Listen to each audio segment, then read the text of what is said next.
It was the 7th year of chasing Ava when her girlfriends raised their glasses and made a scene at a downtown bar. Attention, everyone. Tonight, all drinks are on Ava. The crowd erupted in cheers. But the real bombshell came right after. And here's the main event: whoever sings the most songs tonight gets a shot at being Ava's boyfriend. So don't waste it. The place exploded with excitement. Ava leaned against her barstool, gave a lazy pat to the friend beside her, and drawled, "I don't mind paying for drinks. But auctioning off my love life? That's a new low." Her sarcastic jab only made more heads turn. Suddenly, almost every guy in the bar was staring at her. Ava wasn't just beautiful. At Riverton University, she was the undisputed campus goddess. With a face that could stop traffic and a smile that made people forget how to speak, she had no shortage of admirers. "That's exactly the point," someone chimed in, laughing. "Most of the freshmen are too scared to get on stage. But if Ava's the prize? Trust me, they'll be fighting for the mic." Evan's heart lurched. Before anyone else could move, he darted across the room and lunged for the karaoke machine. With trembling fingers, he queued up dozens of songs like a man possessed. His desperation drew chuckles from the crowd. "Look at him go. Classic Evan, Riverton's #1 Ava simp. Guy's about to rupture a lung for love. Well, he's been obsessed with her for years. Now that there's even the tiniest chance, of course he's going all in." But Evan couldn't hear any of it. Song after song, his voice filled the bar, rough around the edges but soaked in emotion. And his eyes? Locked on the girl at the center of it all, Ava, laughing and sipping cocktails, completely unfazed. They were right about one thing: he had loved her for years. So long, in fact, that he'd forgotten when it even began. Back in high school, he was her shadow, doing her homework, delivering her coffee and breakfast every morning. Everyone knew Evan was hopelessly in love with her. And Ava? She never really looked at him. Not once. She'd had boyfriends, dozens of them. The romantic type, the younger guys, the cocky ones. She'd tried every flavor, except him. But tonight, maybe that would change. If he won, if he outlasted every guy in the bar, then maybe, finally, he'd be more than just the boy who waited. With that thought burning in his chest, Evan didn't stop. He sang like his life depended on it. Hours passed. 99 songs. His voice nearly gone. But Ava? She just kept drinking. Kept laughing with her friends. And never, not once, did she look his way. As the party wound down, Ava slipped out early, dragging Logan, Evan's roommate, along with her. Evan shot to his feet, blindsided and hoarse. "Ava! Where are you going?" She glanced over her shoulder, expression cool as glass. "What do you think?" "I'm taking my boyfriend out." The words hit like a hammer to the skull. Evan's voice cracked as he shouted after her, but Logan only sang one song. Ava's lips curled into a smirk. She turned to Logan with a teasing glint in her eye. "Yeah. But that one song hit my heart. And sometimes, one is worth more than 100. With that, she pushed open the bar door and disappeared into the night. The moment the door slammed shut behind her, the room erupted in laughter, loud, cruel, merciless. God, that's brutal. Hours of singing, and Logan swoops in with just one. That's Evan for you. Riverton's king of simps. No shame, no pride, just pain. Evan's face flushed so red it looked like it might bleed. He grabbed a half-empty beer bottle from the table and downed it in angry gulps.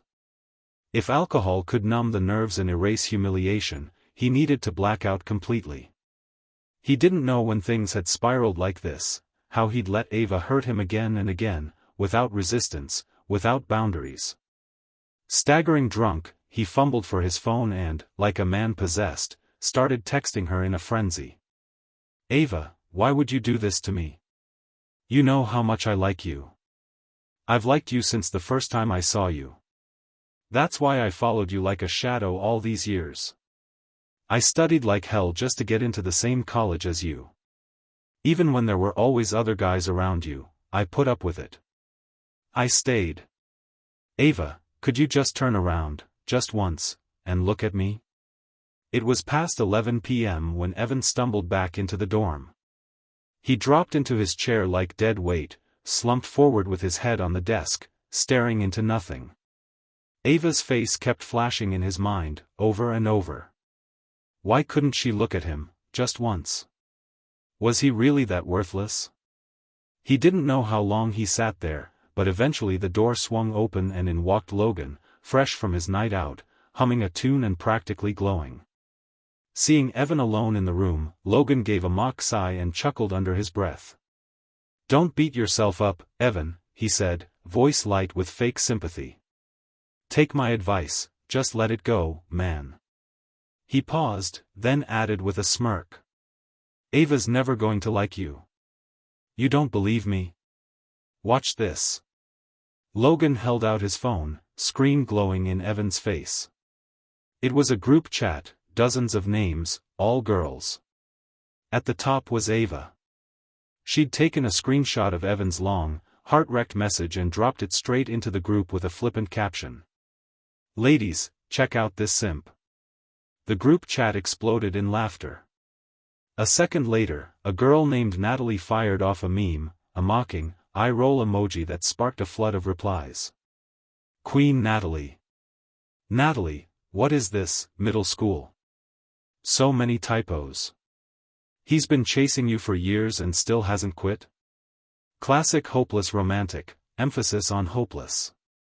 Ava, who knows? Judging by this, he'll probably cling to me for life. So annoying. You want him? I'll gift wrap him for you. Natalie, please. A guy with no self-respect, throwing himself at you like that? Hard pass.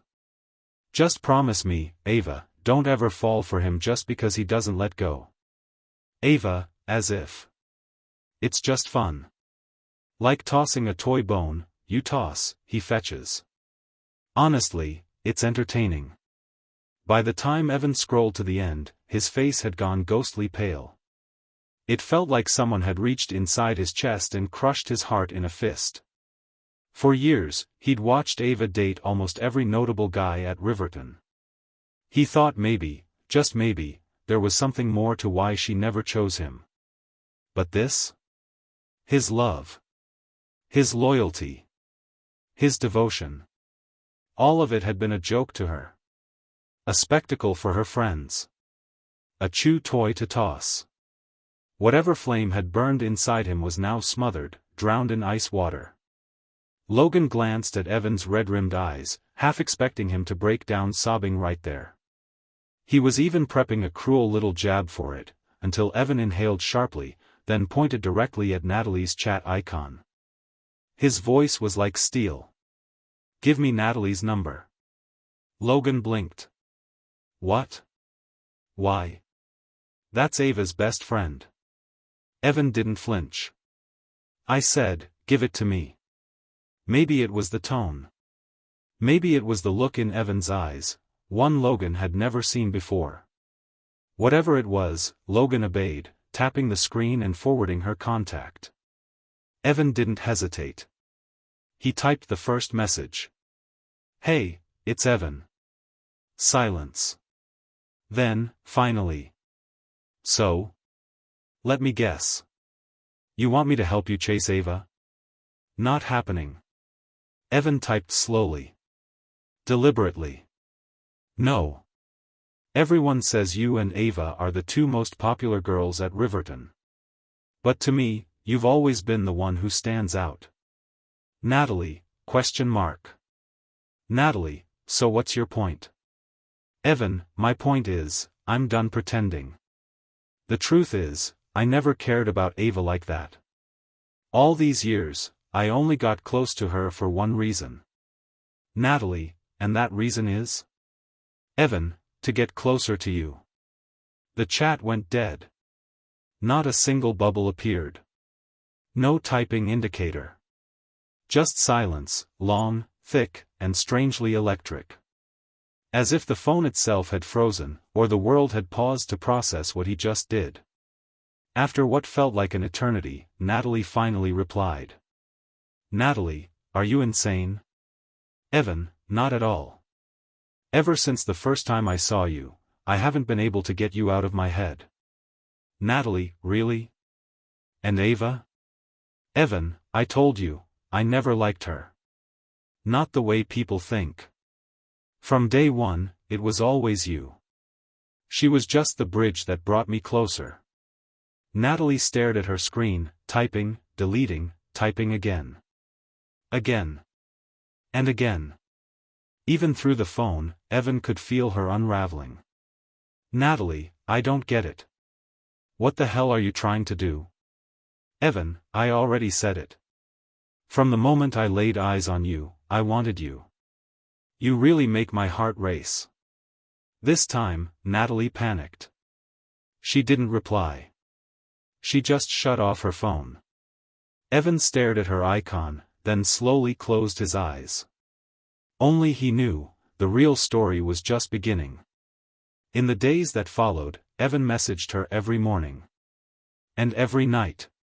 Good morning. Good night. Funny things he'd seen that day. Whether the cafeteria food was terrible or surprisingly edible. If it rained. If it didn't. When he heard she'd gotten hurt, he sent painkillers and gauze with a courier. When he found out she loved that one off-campus coffee shop, he got up at dawn just to wait in line and bring it to her. He never stopped. Even though she never replied. Still, Evan kept going, day after day. Then one afternoon, out of the blue, Ava finally texted him. Bring water to the tennis court. Typical Ava. Bossy, entitled. She'd been like that from day one. She always treated him like her personal assistant, and Evan had always obeyed. He wasn't planning to go this time. But then his roommate let it slip, Natalie would be there too, playing doubles with Ava. So Evan went. By the time he arrived, the court was surrounded by students watching the game. He pushed his way through the crowd, holding 2 chilled water bottles, eyes scanning for Natalie. Ava spotted him first. Her lips curled into a smug little smile. Of course he came. No matter how angry he was, one message from her was all it took. She knew he'd come running, he always did. Evan walked right past her. Straight to Natalie. This is for you. Both girls furrowed their brows at once. But Evan? He was staring at Natalie like no one else existed. Everything I said before, I meant it. I'm not pretending anymore. You really haven't noticed what I've been doing these days? Natalie's eyes darted around, panicked. She grabbed his arm and yanked him to a quieter corner, her voice low and sharp. What are you doing? Don't say stuff like that here. Evan knew exactly what she was afraid of. Ava. Ava seeing them. Ava assuming things. He gave a soft smile. Relax.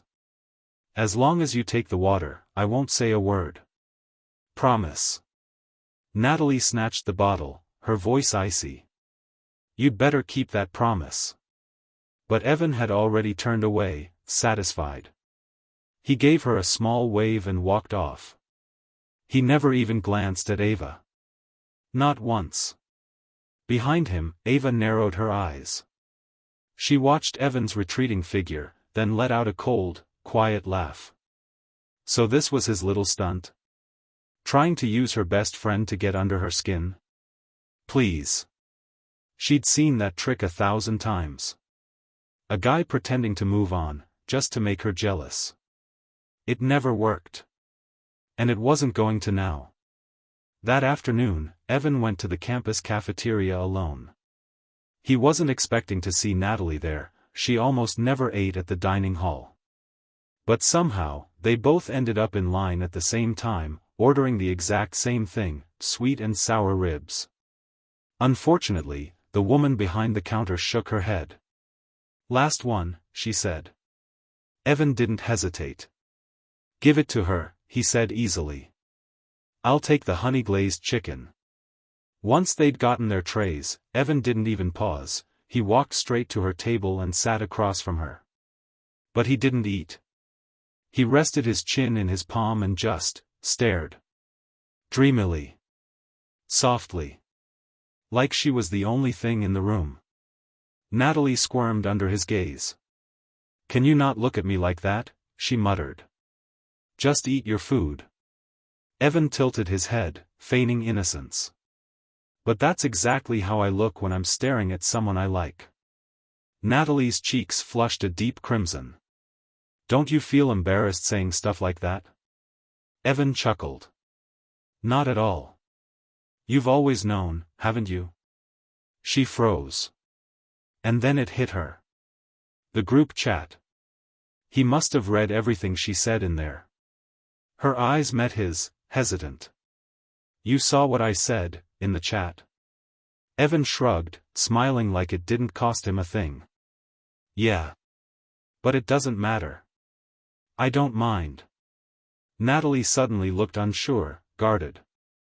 She stared at him for a moment too long. Then, without a word, she slid her drink across the table toward him and stood up to leave. Evan gave her a small smile, watching her walk away. But when he got up minutes later, the bottle of juice was still sitting there, untouched, unopened, left behind. That night, Ava messaged him again. "Ava, Evan, I'm drunk. Come pick me up from the bar, now." He didn't even look at the message until 2 hours later. Then he replied with 2 words. "Can't come." In the loud, neon-lit bar, Ava stared at the screen. Evan had never said no to her. Not once. Her gaze darkened. She fired off another message. "If you don't show up tonight, don't ever show up in front of me again." She assumed he was throwing a tantrum.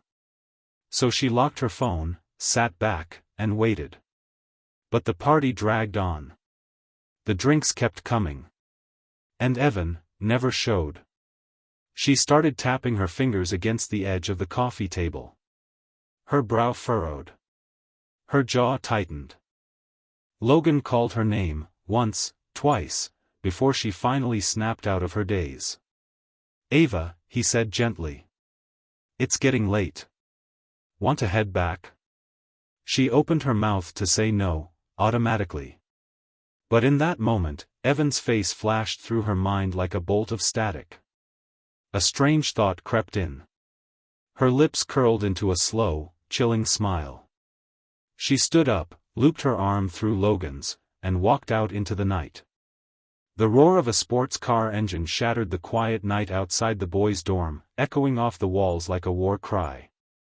Within seconds, windows lit up, dorm room doors flung open, and guys poured out onto the balconies, trying to see what the hell was going on. And there she was, Ava. Wearing heels and confidence, she stepped out of the driver's seat and walked around to the passenger side. With dozens of eyes watching, she opened the door herself. Then, without hesitation, she leaned in and wrapped Logan in a long, showy hug. The crowd went wild. Oh my God, what a power couple. Ava personally drove him home. They're definitely together now. Speculation exploded like fireworks. Whispers and shouts followed Logan all the way through the dorm as he strutted back toward their room.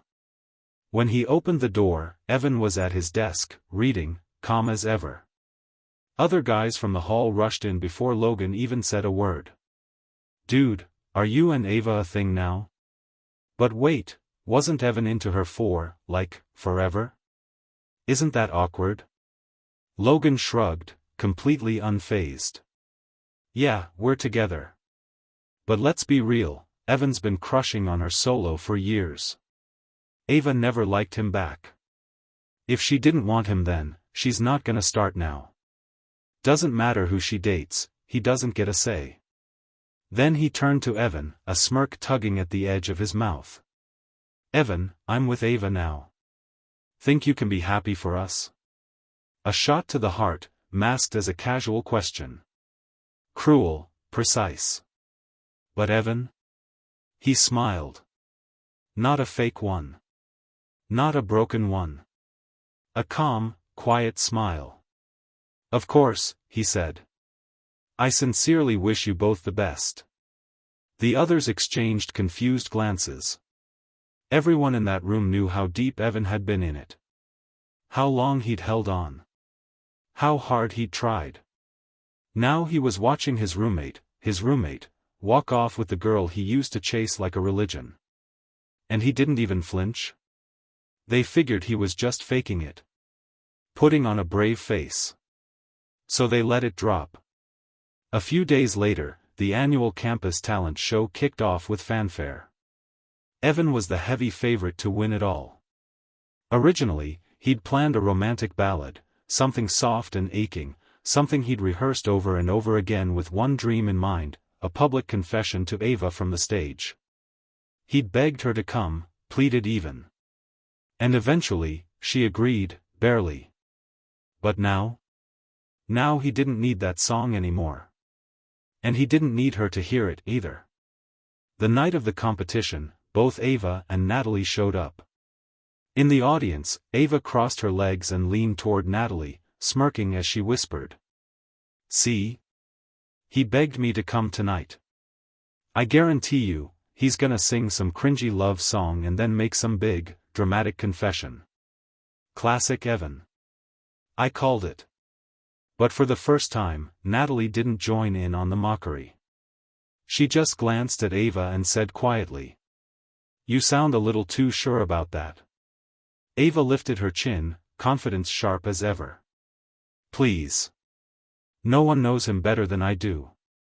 Just then, the host stepped up to the mic and announced. "Next up, Evan Carter." Spotlight hit the stage.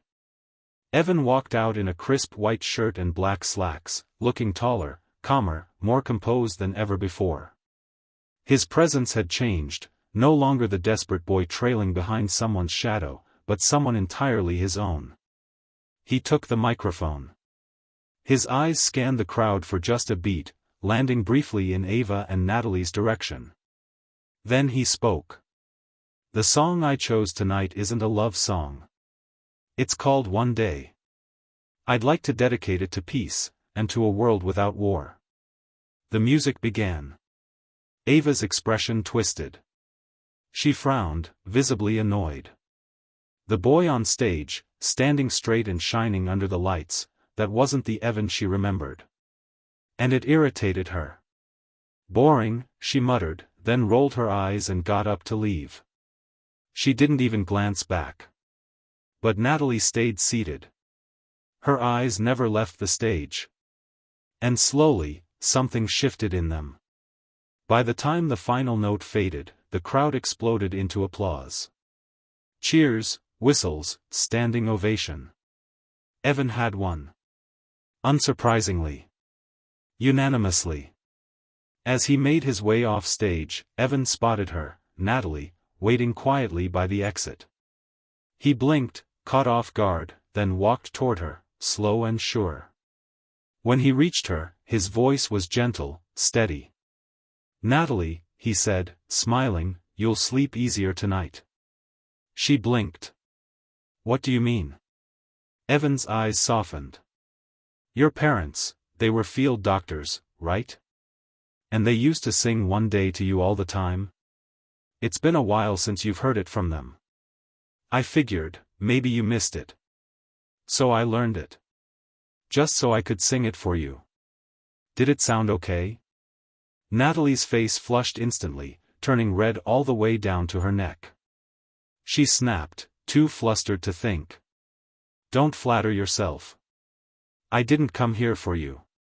I was just passing by." Evan didn't flinch. He just chuckled, the corners of his mouth lifting. "That's fine. I'll just keep trying, then." Then he raised a hand in a light wave, turned, and walked away. Calm. Effortless. Unshaken. After that night, Evan began showing up at the dining hall more often. Always casually. Never making a scene. Just there. He'd sit a few tables away, pretending to be absorbed in his food or a book. Then, right as Natalie was finishing her meal, he'd quietly place a bottle of water on her tray and leave, without a word.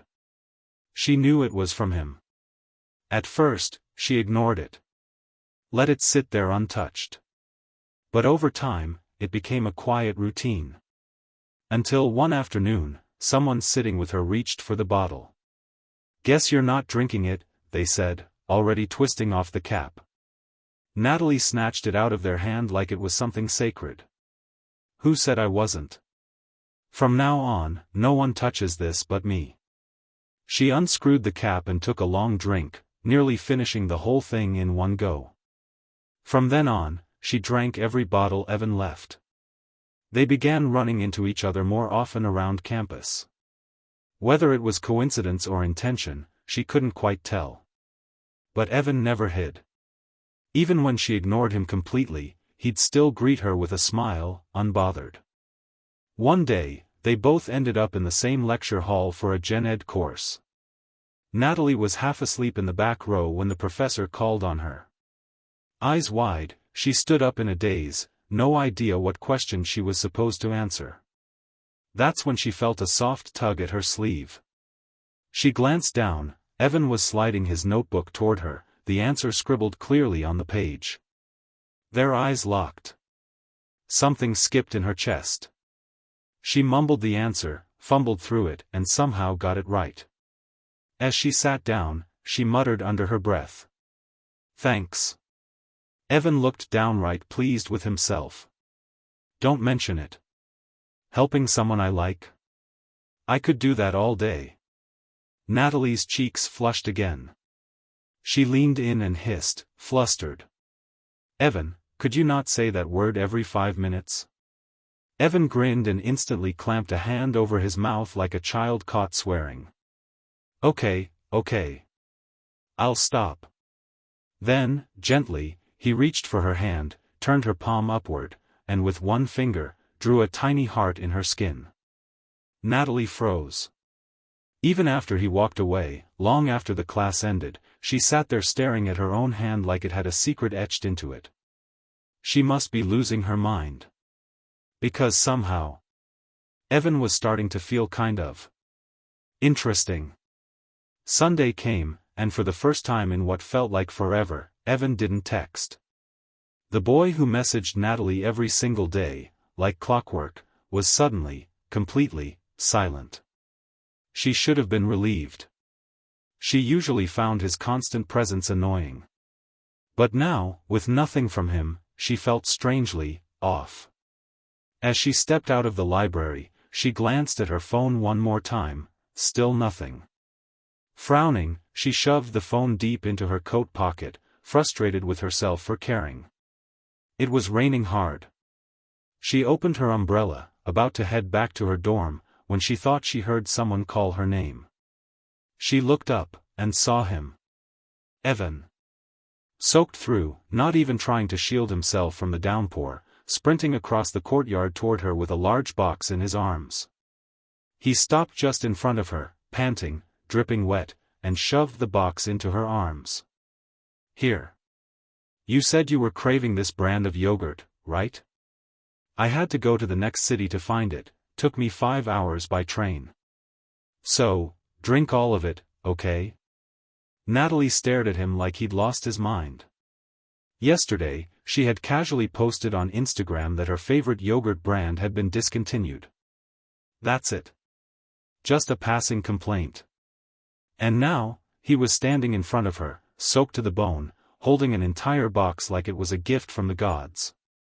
Her voice shook with disbelief, and a bit of reprimand. "Are you insane? You seriously didn't realize I was just joking?" Evan gave her a wide, boyish grin. "I knew. But I also knew that if you wanted it, I had to find a way to get it to you." Natalie couldn't even name the emotion swelling in her chest. She hugged the box a little tighter, then suddenly thrust her umbrella into his hand with force. Idiot.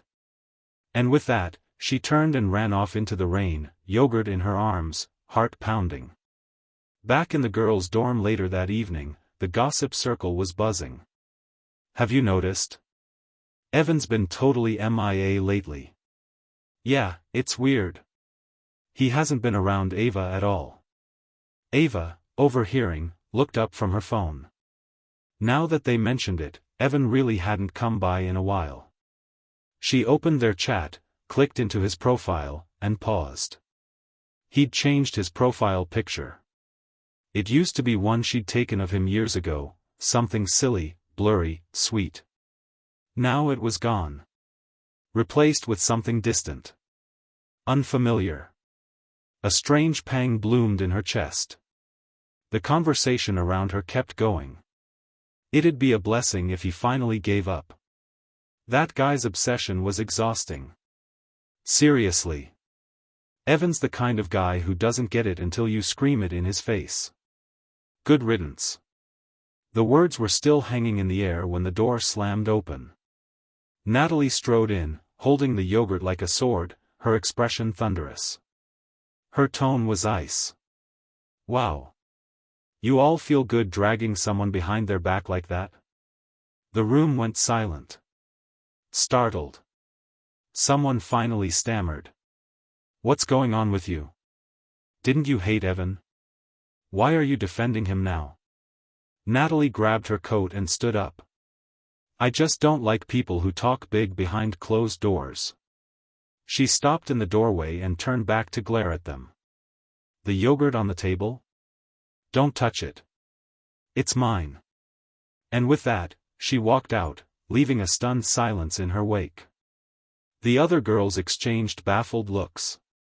But Ava? She stared at the door, quiet. Frowning. Thoughtful. And for the first time in a long time, uncertain. A few days later, it was Ava's birthday. Her parties were always over the top, loud, glamorous, and designed to be talked about for weeks. This year was no different. Staring at her quiet, untouched chat with Evan, Ava frowned, then finally tapped out an invite.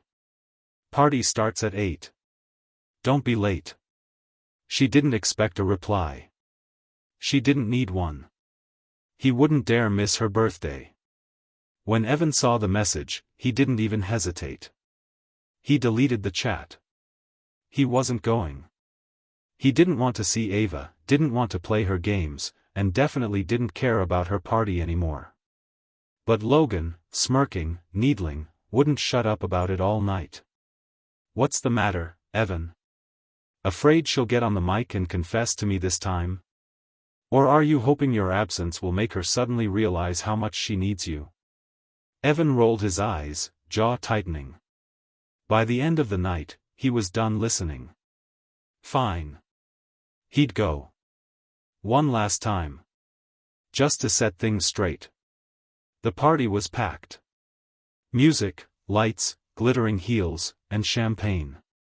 Ava spotted him the second he walked in. And when she did, her lips curled into a smug, silent laugh. So predictable. She'd waited days, weeks even, but she knew he'd come. Because no matter how much he pretended, Evan couldn't stay away from her. She strode over, stopping directly in front of him, eyes gleaming with entitlement. Where's my gift? She asked, voice sharp as glass. Evan looked at her, calm. Didn't bring one, he said evenly. I wasn't planning to come, so I didn't get anything. Her smile vanished. In past years, Evan had always gone overboard, handwritten notes, handmade surprises, expensive little things she'd casually mentioned months ago. This time, nothing. She scoffed coldly. Seriously, Evan? Playing hard to get? You should know better. That game doesn't work on me. He shook his head. It's not a game. I just realized chasing you around every day stopped being fun. He paused, then added casually. Oh, and I forgot to mention. I don't like you anymore. Ava's eyes narrowed instantly. Danger flashed behind them like lightning. She grabbed his wrist hard. Say that again. Evan furrowed his brow and pulled his hand back. His voice was sharper now, bored, even. What's the point? You heard me. It's over. Done. I don't like you. Not anymore. And with that, he yanked free of her grip and turned away. Ava stood frozen, rage simmering beneath her skin. But with so many eyes on them, she couldn't explode. Not yet. Just then, Natalie arrived, late, umbrella in hand, jacket half-zipped. And the first thing she saw? Ava grabbing Evan's wrist. Evan pulling away. Her expression tightened. Someone beside her nudged her elbow, whispering with glee. Why the long face? Come on, it's Ava's birthday, you're supposed to be her ride or die. Another girl leaned in, eyes sparkling. Oh right. You've been gone so much lately, we forgot to tell you. There's a little drama tonight. Should be fun. Natalie frowned. What kind of drama? But the girl just smirked and wouldn't say another word. Soon enough, the party crowd settled in, and someone called for a game. Drinks flowed. Rules were shouted. Laughter echoed. By sheer bad luck, or maybe by someone's design, Evan lost the very first round. The punishment? A dare so wild it made even the boldest guests flinch. Kiss any girl here, deep kiss, 3 full minutes. Tongue included. If he couldn't find someone willing, he'd have to go outside and, in front of the entire party, shout 3 times at the top of his lungs. I'm an idiot. The crowd erupted in wicked laughter. Evan held the punishment card in his hand, eyes scanning the room. But before he could even speak, a wave of rejection hit him like a slap. Not me. I'm not kissing some desperate simp. Another girl covered her mouth in mock horror. Gross. I'd rather kiss a mop. Giggles turned into open ridicule. Even Logan leaned in, grinning like the devil. You better hurry up, man. Time's ticking. No one's volunteering. You know what that means. Start practicing your I'm a dumbass chant. Laughter exploded. Phones came out. People were already prepping to film him. Ava? She just sat there. Calm. Detached. Smirking. Evan recognized the setup immediately. This was classic Ava. Let him dangle. Let him sweat. Let him fall alone in front of a crowd. It had always been like this, every joke at his expense, every trap dressed as a party game. It was all just another performance for her. The timer kept ticking. No one moved. Logan clapped his hands, gleeful. 10 seconds left. 9. 8. More phones lifted. Flashlights clicked on. Evan closed his eyes and breathed slowly, tuning out the noise. 5. 4. 3. 2. Right as the crowd screamed, 1, Ava stood up, her lips curling in that signature smirk, about to swoop in with her old routine, humiliate, then pity. Slap, then sugar. But before she could even take a step, another hand beat her to it.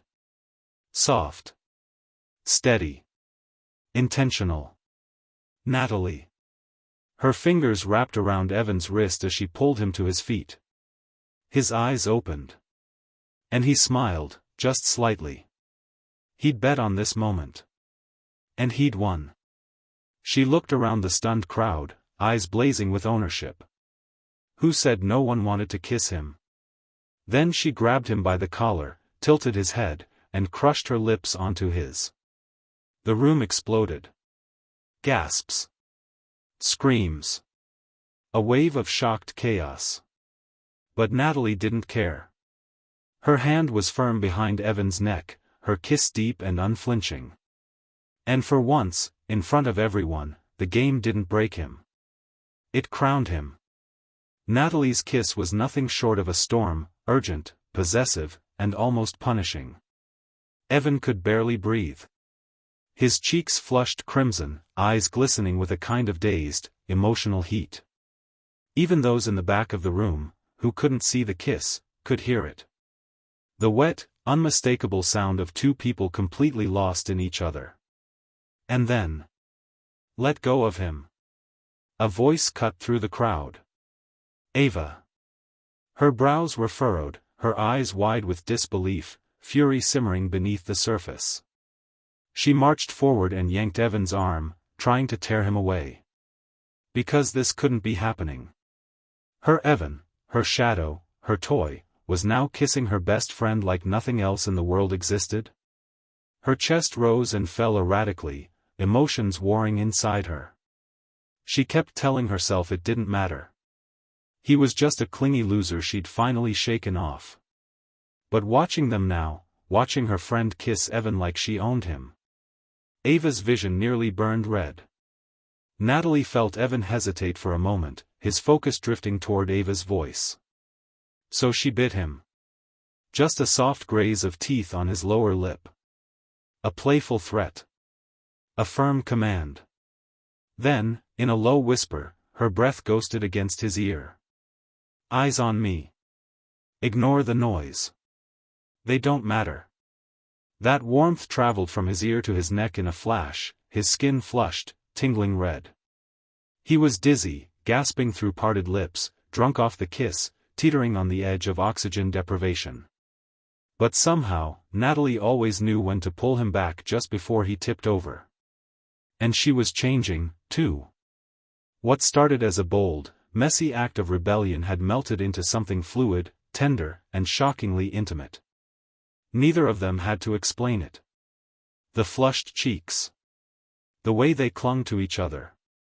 It said everything.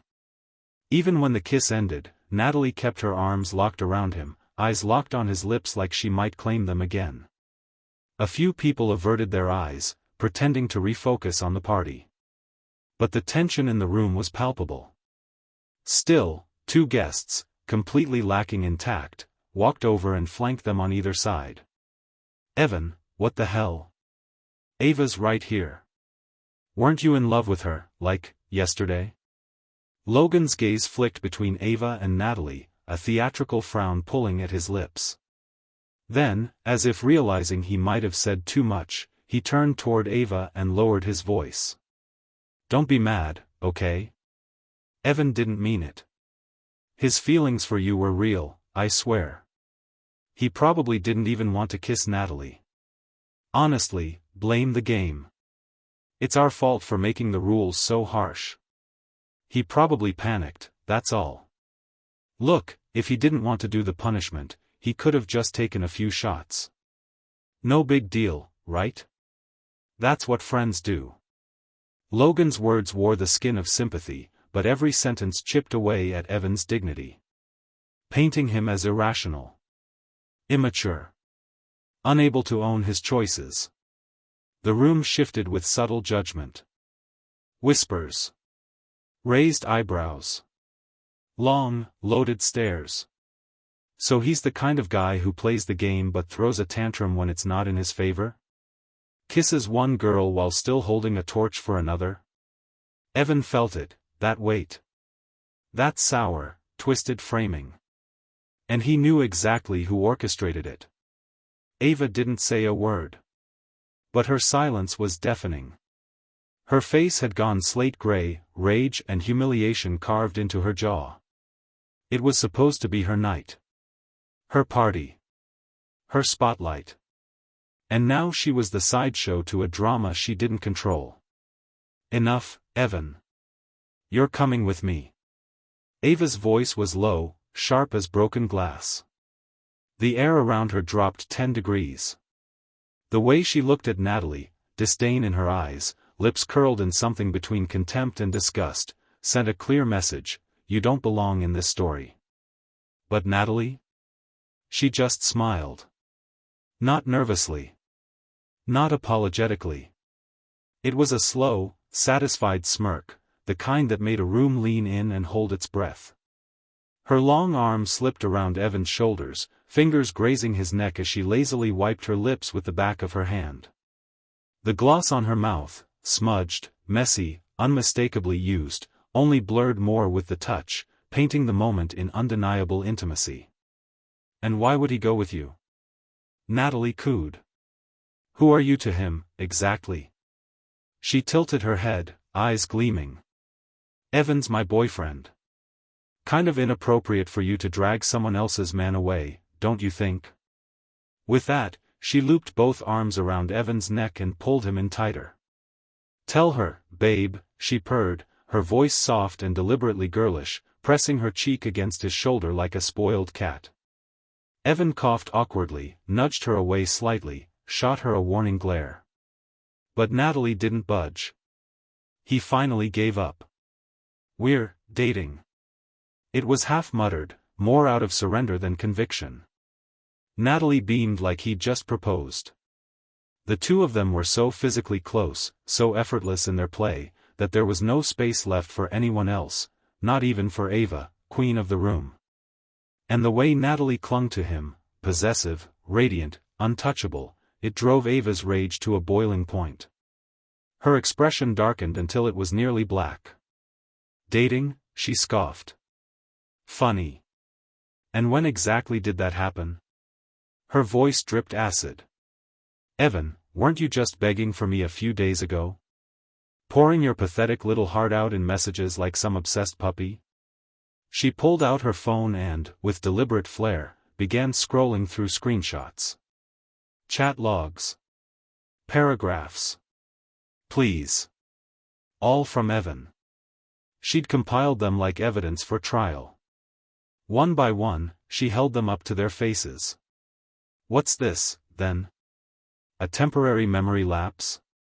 Or maybe you're just using Natalie as a placeholder until I get bored again?" Her voice was laced with poison, every word designed to cut, deep and publicly. In the past, Evan would have panicked. He would have stammered denials, scrambled to explain, apologized for something he didn't even do, and walked away humiliated. But now? Now he didn't flinch.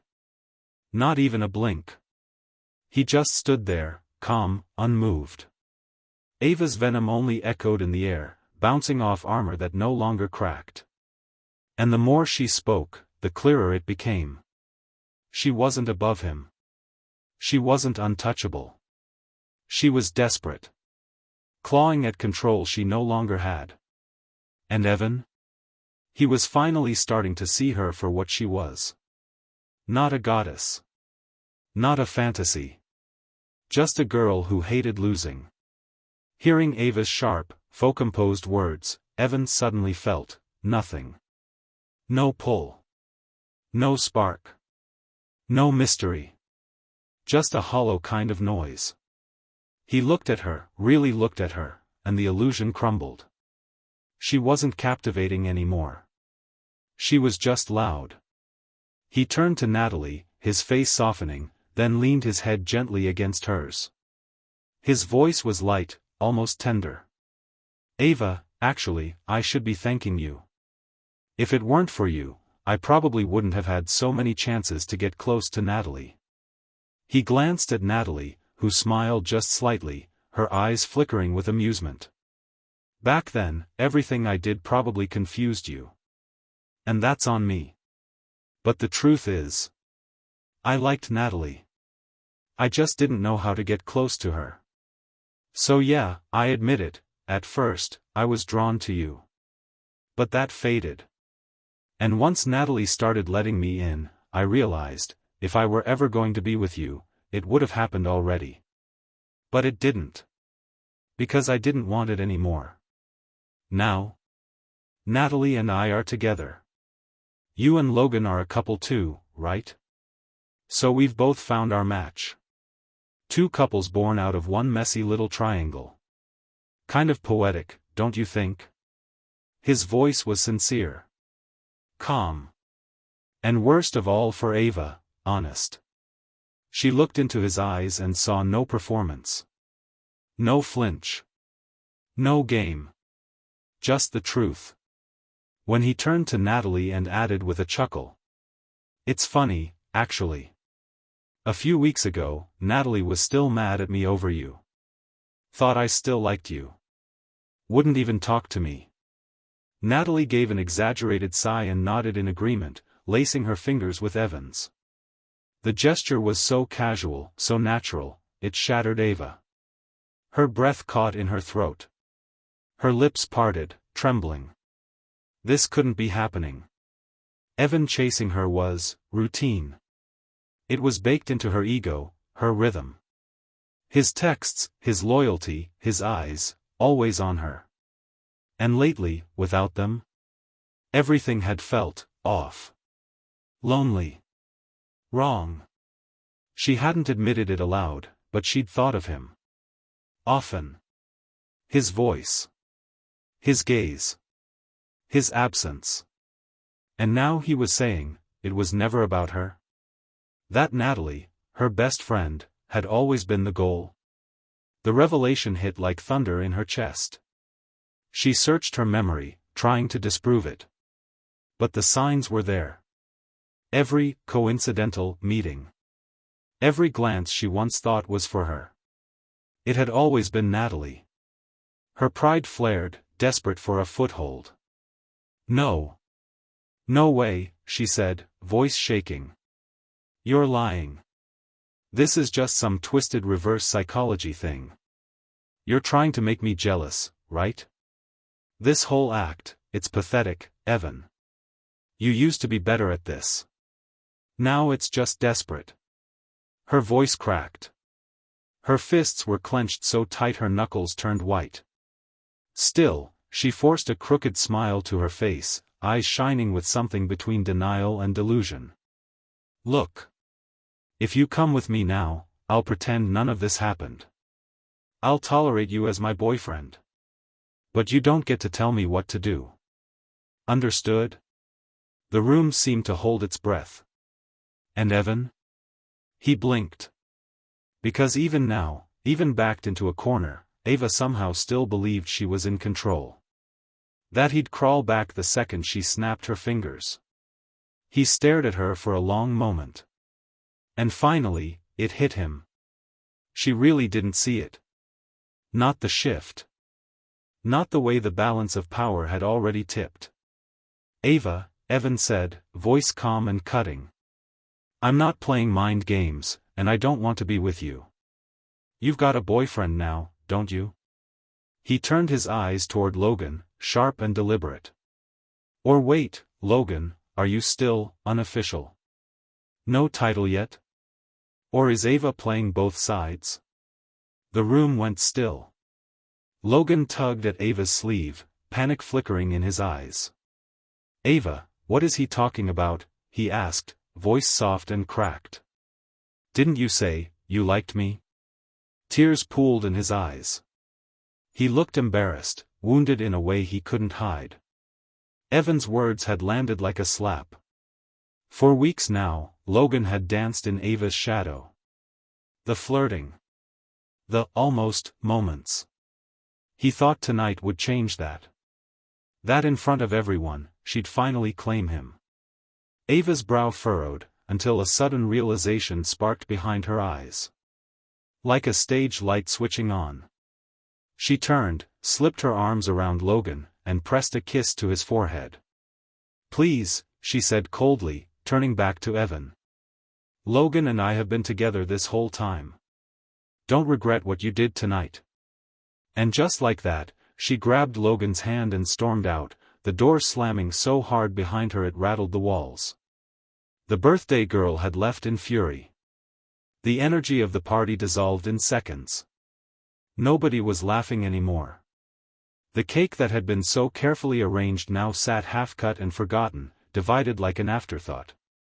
In the silence, Natalie twirled a strand of hair around her finger, her voice dry and playful. So, that feel good? Wanna go see how badly they're fighting? Evan grinned. She had read his mind. Let's go. They stood, fingers laced together. No one dared stop them. The two followed Ava and Logan's trail down the hall, keeping just enough distance to stay unnoticed, until they found them in a dimly lit corner, mid-argument. Ava shoved Logan away, jabbing her finger into his chest, voice sharp and furious. "What the hell did you say to Evan? Who told you I liked you?" The air between them crackled. Sure, she'd liked Logan a little. He was attractive, obedient, easy to control. But never that seriously. And absolutely not if he was going to stir things up behind her back. Logan, cornered and pale, flinched at her tone. He didn't even breathe. "Speak." Ava's voice was ice. Only then did Logan finally stammer out his words. I didn't. I swear, I didn't say anything like that. I just." He looked down, voice trembling. "I like you. That's all. I might have said it to people, but I didn't spread lies. You can check. I swear." He could feel his heart racing. But deep down, a small flicker of relief passed through him. He'd been careful. Most of what he told Evan had been in passing, offhand, or through other people. Nothing direct. Nothing traceable. Ava's shoulders slowly relaxed. She didn't believe him entirely, but she couldn't prove otherwise. And in Ava's world, proof was everything. But no matter how hard she tried to distract herself, Ava couldn't shake the image from her mind. Evan and Natalie. Kissing. Holding each other like no one else existed.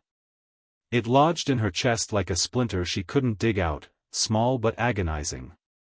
She snapped. "Who told you to play that stupid game?" she barked, her voice thick with frustration. "We're not even in a relationship. Go tell them I'm over it, we broke up."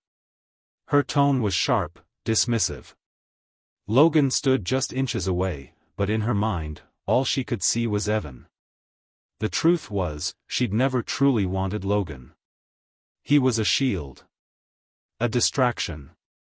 A convenient stand-in to push Evan away when he'd gotten too close. But now that Evan was gone, truly gone, smiling with someone else, everything inside her was twisted and sour. That little bluff? Calling Logan her boyfriend? It had been a tantrum in disguise. And now, she just wanted it to be over. Cold wind brushed against her face, clearing her head like a slap. Logan, though, he had other plans. His eyes were full of tears, wide and shining like glass. He wasn't going to let this end here. Not when he'd come so close. Like every other guy before him, he wanted Ava to choose him. To make him feel like he mattered. Suddenly, Logan pulled her into a tight embrace, arms locked around her waist, face buried in the crook of her neck. His voice cracked with grief. "Ava, please. I like you, so much. Just give me a chance." Evans moved on. "Can't you see that?" His tears soaked into her shoulder. He clung to her like a child desperate for comfort. He conveniently skipped over his role in humiliating Evan just minutes earlier, conveniently avoided the truth that he had helped orchestrate the mess. Ava's patience snapped. She shoved him off her violently, face darkening with rage. "Logan, you think you're worthy of me?" Her voice cut like a blade. "If it weren't for you and your little circus, none of this would have happened. Evan hasn't moved on, he wouldn't do that. Not to me." Her hands were shaking, her voice wavering between denial and desperation. Logan stepped back, stunned. He let out a bitter laugh, wiping his face. "You really believe that?" he asked. "Haven't his actions been obvious enough? He's done with you, Ava. He's just like every other guy, chasing whoever gives him attention." Slap. The sound cracked across the corridor.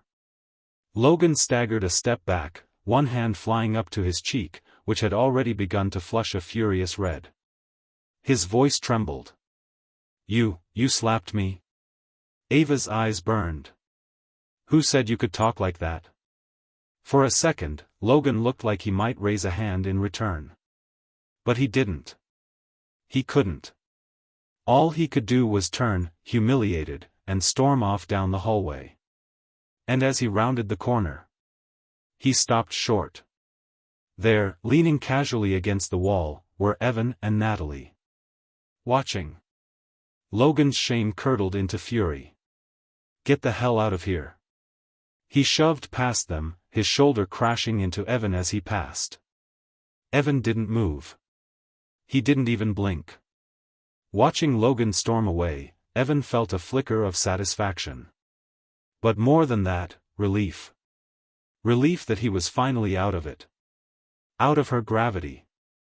Out of the game. And standing beside him, Natalie, still smirking, still unbothered, was proof he'd made it out with something real. Something worth keeping.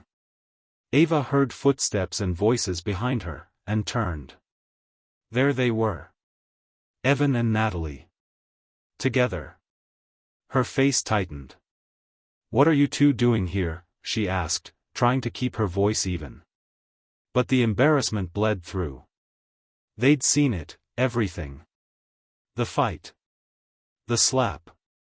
Her desperation. Her eyes darted between them, filled with suspicion. Natalie just shrugged with a lazy smile. We were just passing by. She turned to Evan, adding casually. Didn't we say we'd try that new restaurant tonight? Evan caught on immediately. Yeah, I'm starving. Natalie looped her arm around his, possessive, graceful, deliberate. They began to walk off, perfectly synchronized. But before they could leave, Ava's voice rang out again. Evan. He stopped. She took a breath. Stop pretending. You're taking this act too far. I don't even like Logan. So could you just stop making a scene? Her tone tried to sound dismissive, but her eyes betrayed her. Because deep down, she knew. She knew Evan might actually be gone this time. Still, she refused to bow. Refused to lose. She looked at him, waiting. Expecting the familiar, his sigh, his apology, his quiet return. He'd always come back. All it would take was a look, a word, a pause in her voice. And she'd forgive him. They'd go back to the beginning. Clean slate. She didn't even realize how plainly the plea shone through her eyes. But Evan didn't see a girl worth returning to. He saw the same tired script, the scolding, then the bait. The slap, then the sugar. His heart, once hers to break, was long since numb. She used to be untouchable. Now? He saw the rot beneath the surface. And he was done pretending not to smell it. His voice was steady. Ava, we're nothing. We're not anything anymore. And you need to stop this, seriously. Ava's lips parted. Nothing? She whispered the word like it was foreign. You think I'm the one causing drama? She let out a shaky laugh, one that died almost instantly. She couldn't remember when she'd started needing him to come back. She just knew she hated the way this felt. She blinked hard, trying to hold together whatever dignity she had left. But Natalie stepped in. She'd watched it all, every twitch of Ava's eye, every lie wrapped in pride. And now she was done. Ava, she said, voice cool and laced with dry amusement. How much longer are you going to pretend I'm not his girlfriend? Her smirk deepened, unapologetically bold. What's the issue? You think I'm not good enough for Evan? The question hung in the air, razor sharp. Natalie's features, lush and striking, lit up with playful venom. She wasn't meek. She wasn't sweet. She was undeniable. Normally, she stayed in the background. Quiet. Languid. Detached. But not tonight. And Ava saw it, finally. Natalie was beautiful. Commanding. And worst of all, clean. Not a whisper of scandal. Not a trail of exes. Just a woman who knew exactly who she was, and what she wanted. Ava's fists clenched. Because even she had to admit it, Natalie was her equal. Maybe more. And for the first time in her life, Ava knew what it felt like to be second.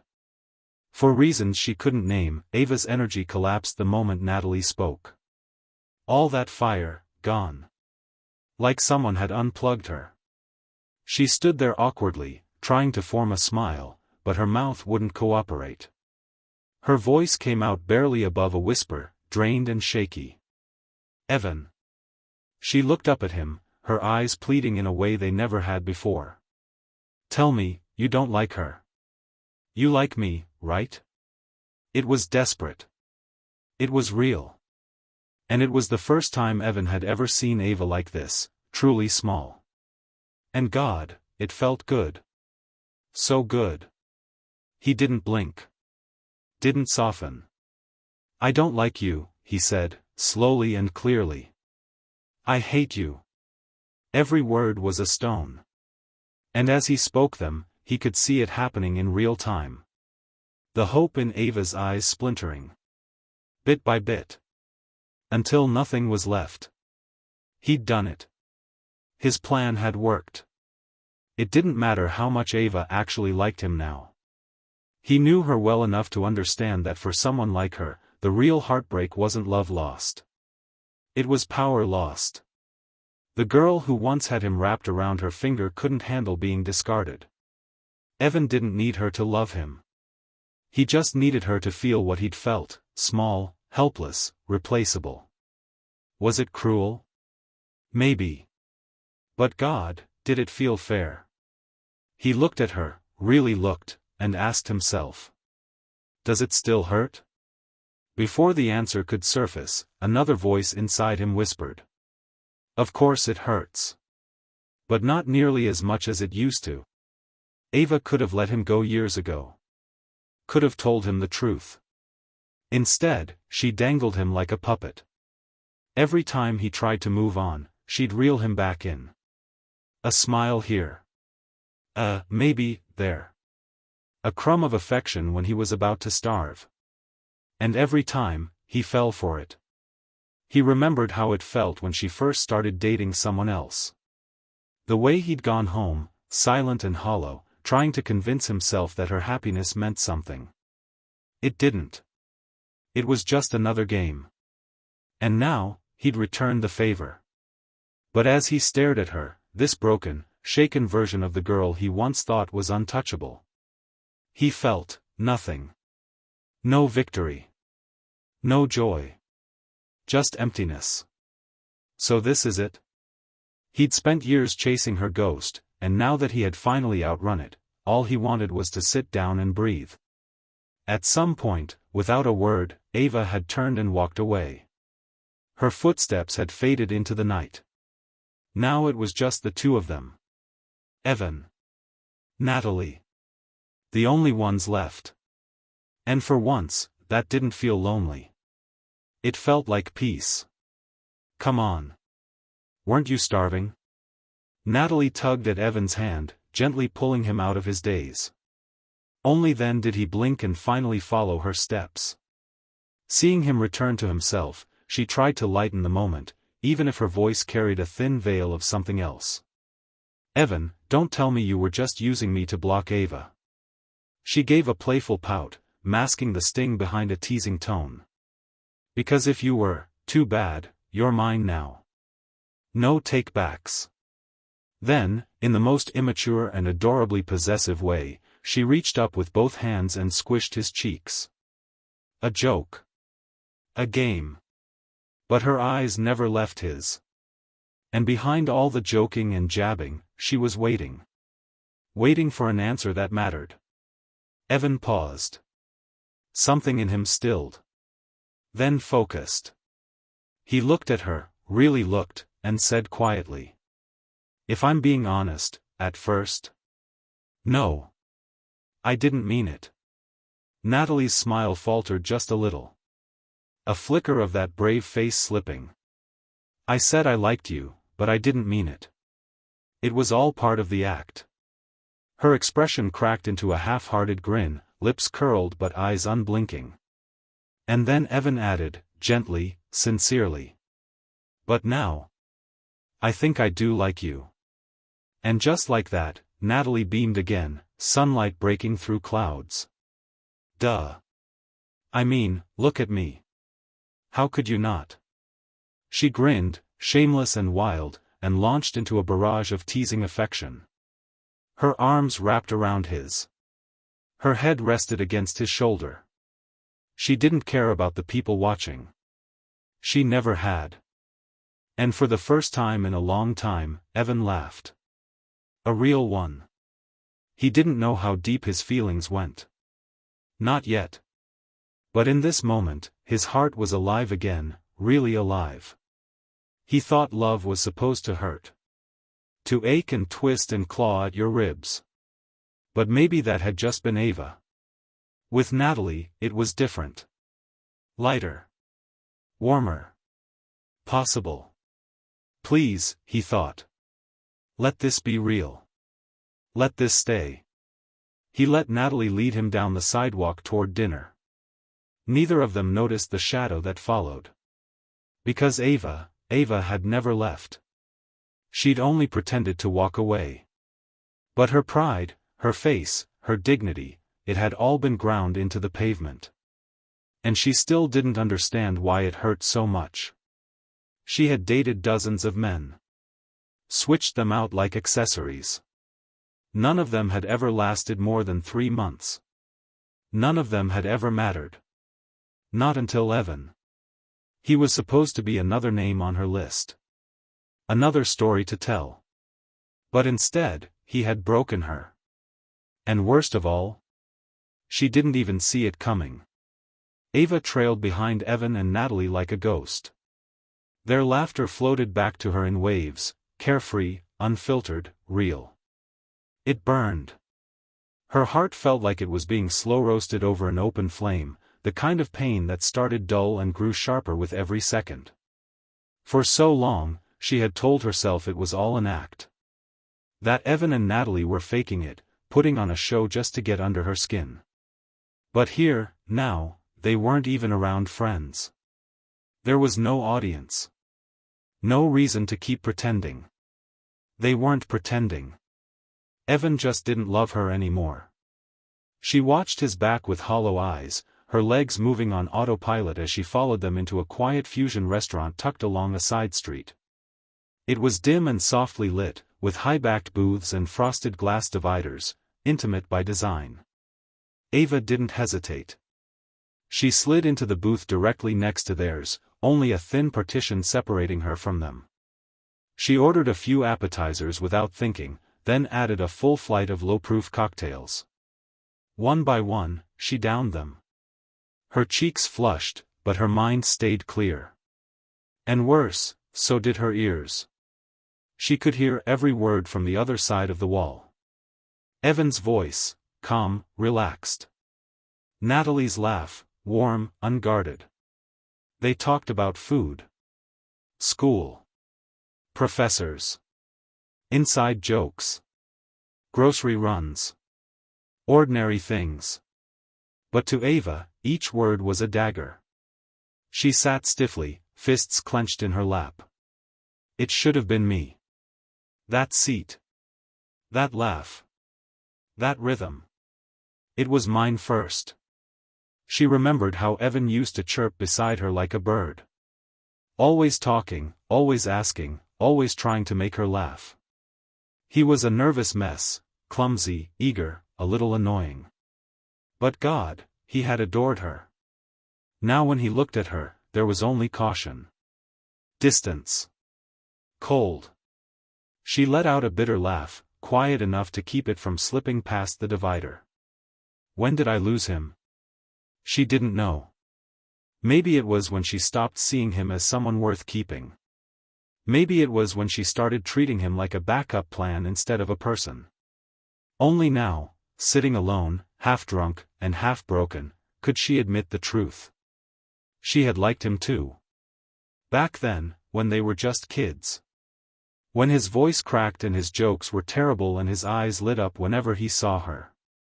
She had liked the boy who wore hand-me-downs and oversized hoodies. The boy with baby fat and acne and the kind of earnestness that made you want to protect him. But something happened. Something twisted that simple affection. Evan had never been the guy girls bragged about. He wasn't cool. He didn't wear name-brand sneakers or act like a rebel. He was quiet. Polite. Awkward. And back then, Ava was too caught up in appearances, too drunk on attention, to admit what he meant to her. So she strung him along. Let him orbit. Let him chase. Until one day, she looked up and realized he wasn't orbiting anymore. He was gone. The realization hit Ava like a slap across the face. She liked Evan. And not in some vague, sisterly, childhood friend sort of way. No, this was different.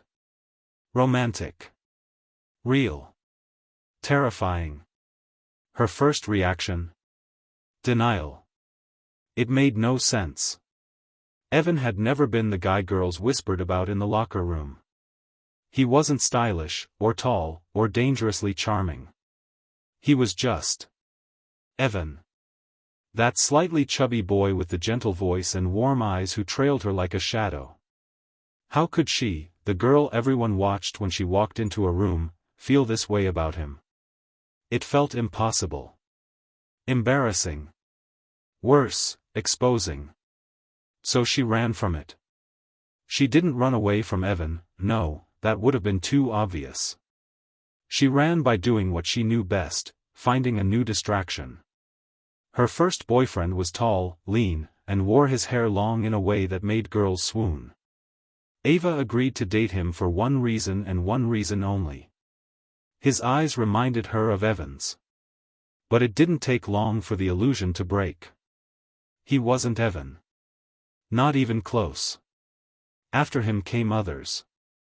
One had Evan's crooked smile. Another had his laugh. A third had the same soft-spoken manners. It became a pattern Ava never acknowledged aloud. Each time a relationship ended, she'd drift back toward Evan. Kinder. Warmer. Almost possessive. She'd joke with him in the hallways. Invite him to group hangouts. Sit closer than necessary. Enough to make every other guy jealous. Enough to soothe the guilt gnawing at her from the inside. People around her noticed. Once, someone teased, "Why don't you just date Evan already? You two are practically married." Ava had laughed and thrown back a breezy answer. "I don't date people who are too close to home." But the truth? She just didn't know how to bridge the gap between wanting him and keeping her pride intact. Deep down, she didn't think Evan was worthy of a confession from her. And yet, she couldn't stand the idea of anyone else having him. In a strange twist of self-sabotage, she even dated boys who looked nothing like Evan, almost as if to throw people off the scent. To prove, even to herself, that he meant nothing. But he did. And the breaking point came one night when she was too drunk to think clearly. The boy she was seeing then had Evan's build, stockier than her usual type, with the same gentle hands. In her haze, she saw Evan's face in the shadows. She didn't stop what happened next. The next morning, she walked into class with her hair a mess and kiss marks on her neck, her shirt wrinkled and skin flushed. She hadn't even had a chance to clean up before Evan pulled her aside. He confessed. Right there. Told her he liked her. Had for years. Wanted to try, really try. But as he spoke, his eyes trailed over the marks on her neck. The crooked way her blouse was buttoned. And he paused. His voice faltered. Then stopped completely. And just like that, the moment was gone. Ava wanted to explain. God, she wanted to fix it. But she didn't know how to begin. All she felt was shame. And maybe, for the first time in her life, insecurity. After that, things unraveled fast. She kept dating, guy after guy, but none of them stuck. And Evan? He became the constant ghost at her side. There, but untouchable. Close, but distant. Always hovering. Ava wasn't just breaking Evan's heart. She was breaking her own. Piece by piece. Ava watched them through the soft glow of the partition, two silhouettes, close, laughing, gently touching, sharing a meal like it was the most natural thing in the world. It should have been her. Every fiber of her being screamed that truth, but she had no right to say it out loud. Not anymore. Not after everything. A thick ache coiled in her chest, tight, punishing, humiliating. Her throat burned from the alcohol, but it was the regret that truly made her dizzy. The cocktails were low-proof, more sweet than strong, but she downed them like water. Glass after glass lined up like silent confessions, each one an attempt to numb the memory of what she'd lost. What she'd thrown away. What she'd broken. Her vision blurred, not from the drinks, but from the storm rising inside her. She couldn't stop asking herself. If I had just been braver. If I hadn't cared what people thought. If I had believed, even for a second, that Evan might actually want someone like me, would he be mine now? The image of Evan, years ago, standing in front of her and confessing with that boyish mix of nerves and fire, it seared in her memory like a wound that never healed. And she had said nothing. Because she'd been ashamed. Because she'd been afraid. Ava's hands curled into fists on the white linen tablecloth. The last sliver of control snapped. Bang! Her fist hit the table, loud enough to rattle the porcelain plates. A half-finished dish trembled, a fork clattered to the floor. Within seconds, a waiter appeared, face drawn with concern. "Ma'am? Are you all right? Do you need help?" Ava didn't answer. The table in front of her was littered with empty cocktail glasses and half-melted ice. Even though the drinks were weak, the sheer amount was enough to raise red flags. She looked immaculate, dressed in tailored elegance, clearly not someone used to losing composure in public. But here she was. Drunk on what she'd lost.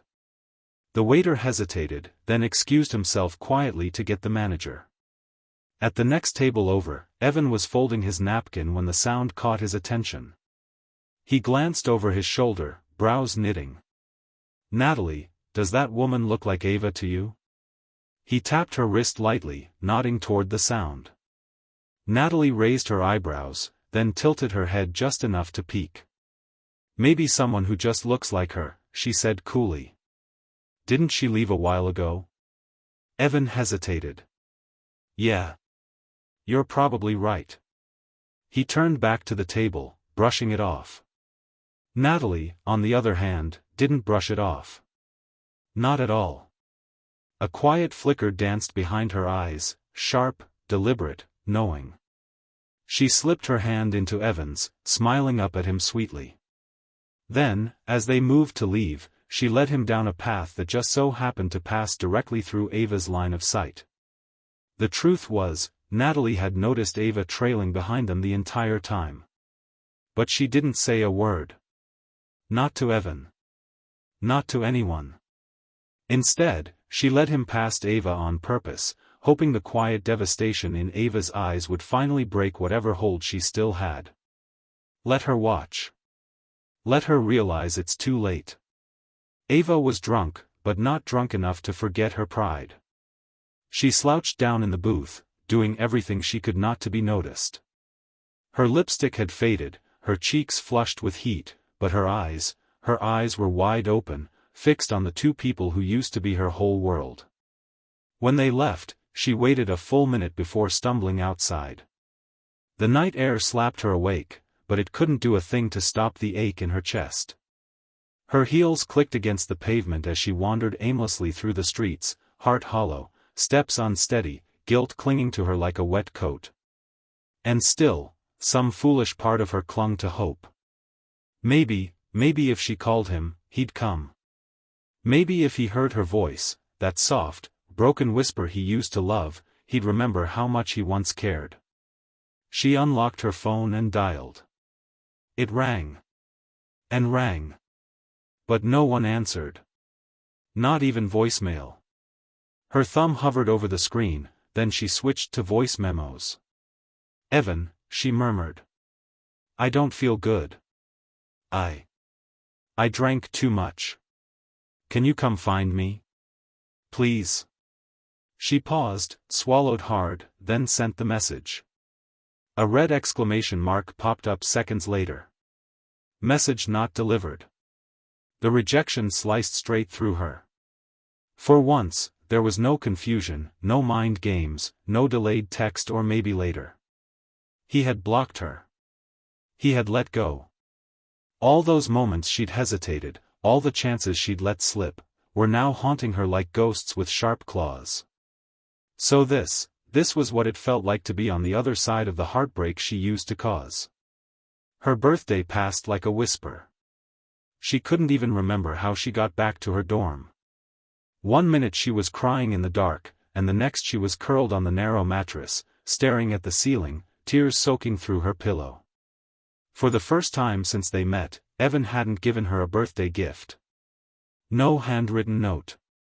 No surprise visit. No carefully wrapped little box tied with twine and a dumb joke. Just silence. Meanwhile, Natalie was glowing. The next morning, the dorm was heavy with awkwardness. Ava's two roommates barely spoke, unsure whether to congratulate Natalie or console Ava. The air buzzed with questions no one dared to ask out loud. Everyone had seen it. Ava and Evan had always been close, too close. And yet, it was Natalie who made the first move, who claimed what Ava had always pretended not to want. Now, no one knew how to act. Natalie breezed in like sunshine, a bright red and gold gift bag swinging from her fingers. "Happy birthday," she said, sweet as syrup, setting the bag gently on Ava's desk. Inside were handcrafted chocolates, luxury-wrapped candies, and a golden card with the initials E+N embossed across the top. A celebration bag. A couple's gift. Ava stared at it like it might explode. Her face was pale, eyes ringed with exhaustion, lips cracked from the alcohol and the crying. But her hands were steady, too steady, as she clutched the gift bag in a white-knuckled grip. "What the hell is this supposed to mean?" she whispered. "What do you mean?" Natalie asked with a sly smile. "Isn't it obvious?" She laughed lightly, her tone airy and smug. "I'm just in a great mood, so I brought little presents for everyone. Anyone lucky enough to run into me today gets a treat." She passed out oversized bags of designer chocolates to the other girls in the dorm, each ribbon-wrapped, full to the brim. Their reactions were a mix of awkward smiles and uncomfortable glances. Only Ava got the smallest bag. Natalie didn't miss a beat. She looked over sweetly and added, like it was an afterthought. "Oh, don't worry if yours looks small.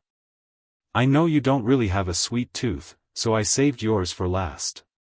Almost forgot, actually. But hey, it's just for fun, right?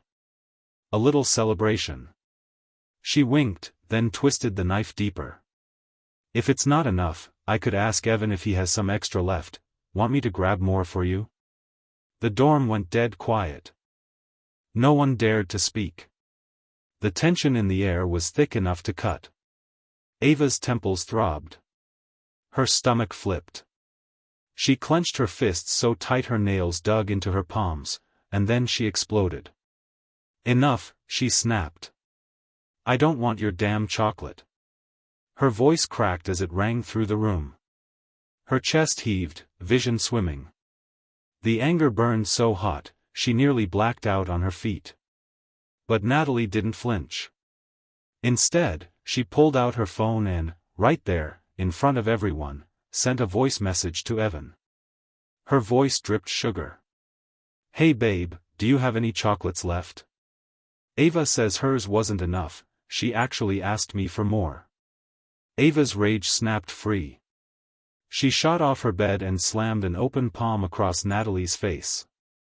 The crack was sharp, echoing off the dorm walls. The next second, they were locked in a full-on brawl, screaming, pulling, shoving. Natalie fought back with zero hesitation. She'd been sleeping well, eating well, living well. She dominated Ava like a lioness swatting a stray cat. If the other two roommates hadn't jumped in to break it up, Ava might have ended up needing stitches. "Really, Ava?" Natalie shouted, pushing past the arms restraining her. "You're that jealous? You can't handle it, so you hit me? Pathetic." Ava, breathing hard, was still ready to lunge again. But her roommates pinned her back against the dresser, trying to hold her down. The dorm was chaos. Hair yanked. Pillows flung. One of the gift bags crushed beneath someone's foot. It all ended just as abruptly as it started. Natalie looked at the time and huffed, brushing herself off. "I have a date," she said coolly. "I'm not wasting another minute on this." She grabbed her purse, flipped her hair, and walked out as if nothing had happened. The door slammed shut behind her, leaving Ava in the wreckage, breathless, furious, and shaking with everything she could never say. As Natalie hurried out the dorm, heart fluttering, she thought to herself with a quiet smirk. "Funny, I should probably thank Ava. If she hadn't been so blind to her own feelings, Evan would have never ended up in my arms." Gone was the usual cool and calculated Natalie. This was her moment.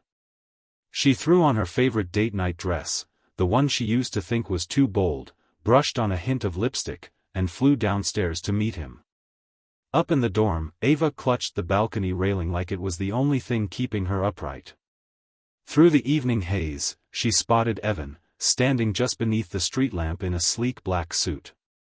He'd never worn that before, not when he used to come find her. Her heart ached at the realization. She remembered every outfit he'd ever worn around her. And now, she watched him pull Natalie into his arms, whispering something into her ear. Natalie giggled and leaned into him with practiced ease. They looked like they'd been in love for years. Ava didn't even feel the tears. She only noticed the pain spreading from her chest down to every inch of her body. Then came the scream. Her roommates turned, shrieked, and rushed to catch her. Ava had collapsed.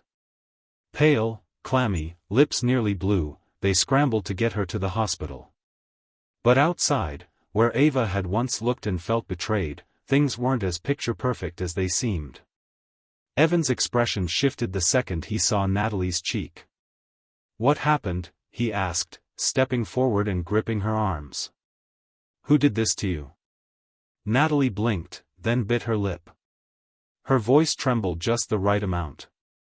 "It was Ava. I didn't mean to fight. She started it," she added quickly. She could feel Evan's grip tighten, his jaw clenching.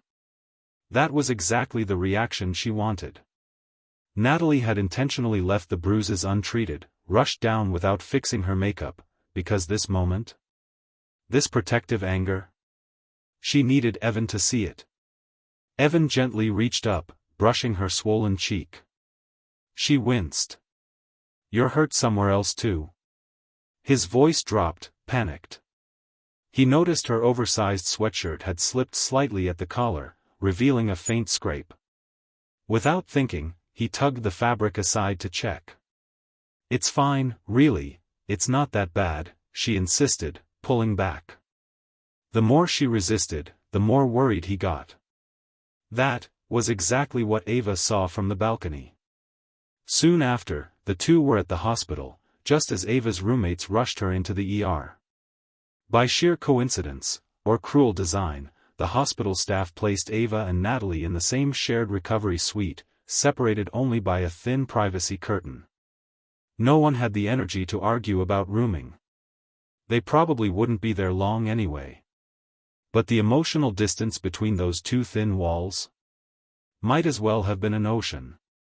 "So young, yet you two fought like wild animals," the nurse muttered under her breath while applying ointment. The contrast between the two sides of the curtain couldn't have been starker. Ava lay unconscious, the nurses tending to her without a word from her. On the other side, Natalie was getting first-class treatment. As the nurse dabbed ointment on her cheek, Evan stood close, carefully watching her movements, even asking about pressure points and how to help with the swelling. Lunch had just arrived, ordered by Evan, of course. Ava stirred awake to a splitting headache. Her roommate, sitting right on her hospital bed playing a mobile game, barely noticed. She winced and rubbed her temples. "Oh, Ava. You're awake. How are you feeling?" The roommate quickly set the phone aside, finally realizing the moment called for concern. Ava's lips were dry and cracked. She licked them slowly before rasping out, "I'm fine." The small noise from her side filtered through the curtain and woke Evan. "Wait, why am I in a hospital bed?" "You fell asleep sitting up, so I moved you here," Natalie replied with a small laugh. "I'm not fragile like you. Mine's just a scratch." Evan looked sheepish, rubbing the back of his neck. "Right. I'll go grab something to eat then." Just as he turned to leave, Natalie gently took his hand. "I'm not hungry yet. Stay with me a little longer." Behind the thin white curtain, Ava sat frozen, her jaw clenched. She could see the blurry outlines of their bodies through the divider. Her imagination did the rest. Were they hugging? Kissing? Whispering in each other's arms? Her stomach twisted. She wanted, desperately, to rip the curtain aside and drag Evan back to her. But she didn't. She couldn't. She stayed quiet. Listening. Hurting. Even the most mundane lines between them. "You should eat something. I'll wait for you."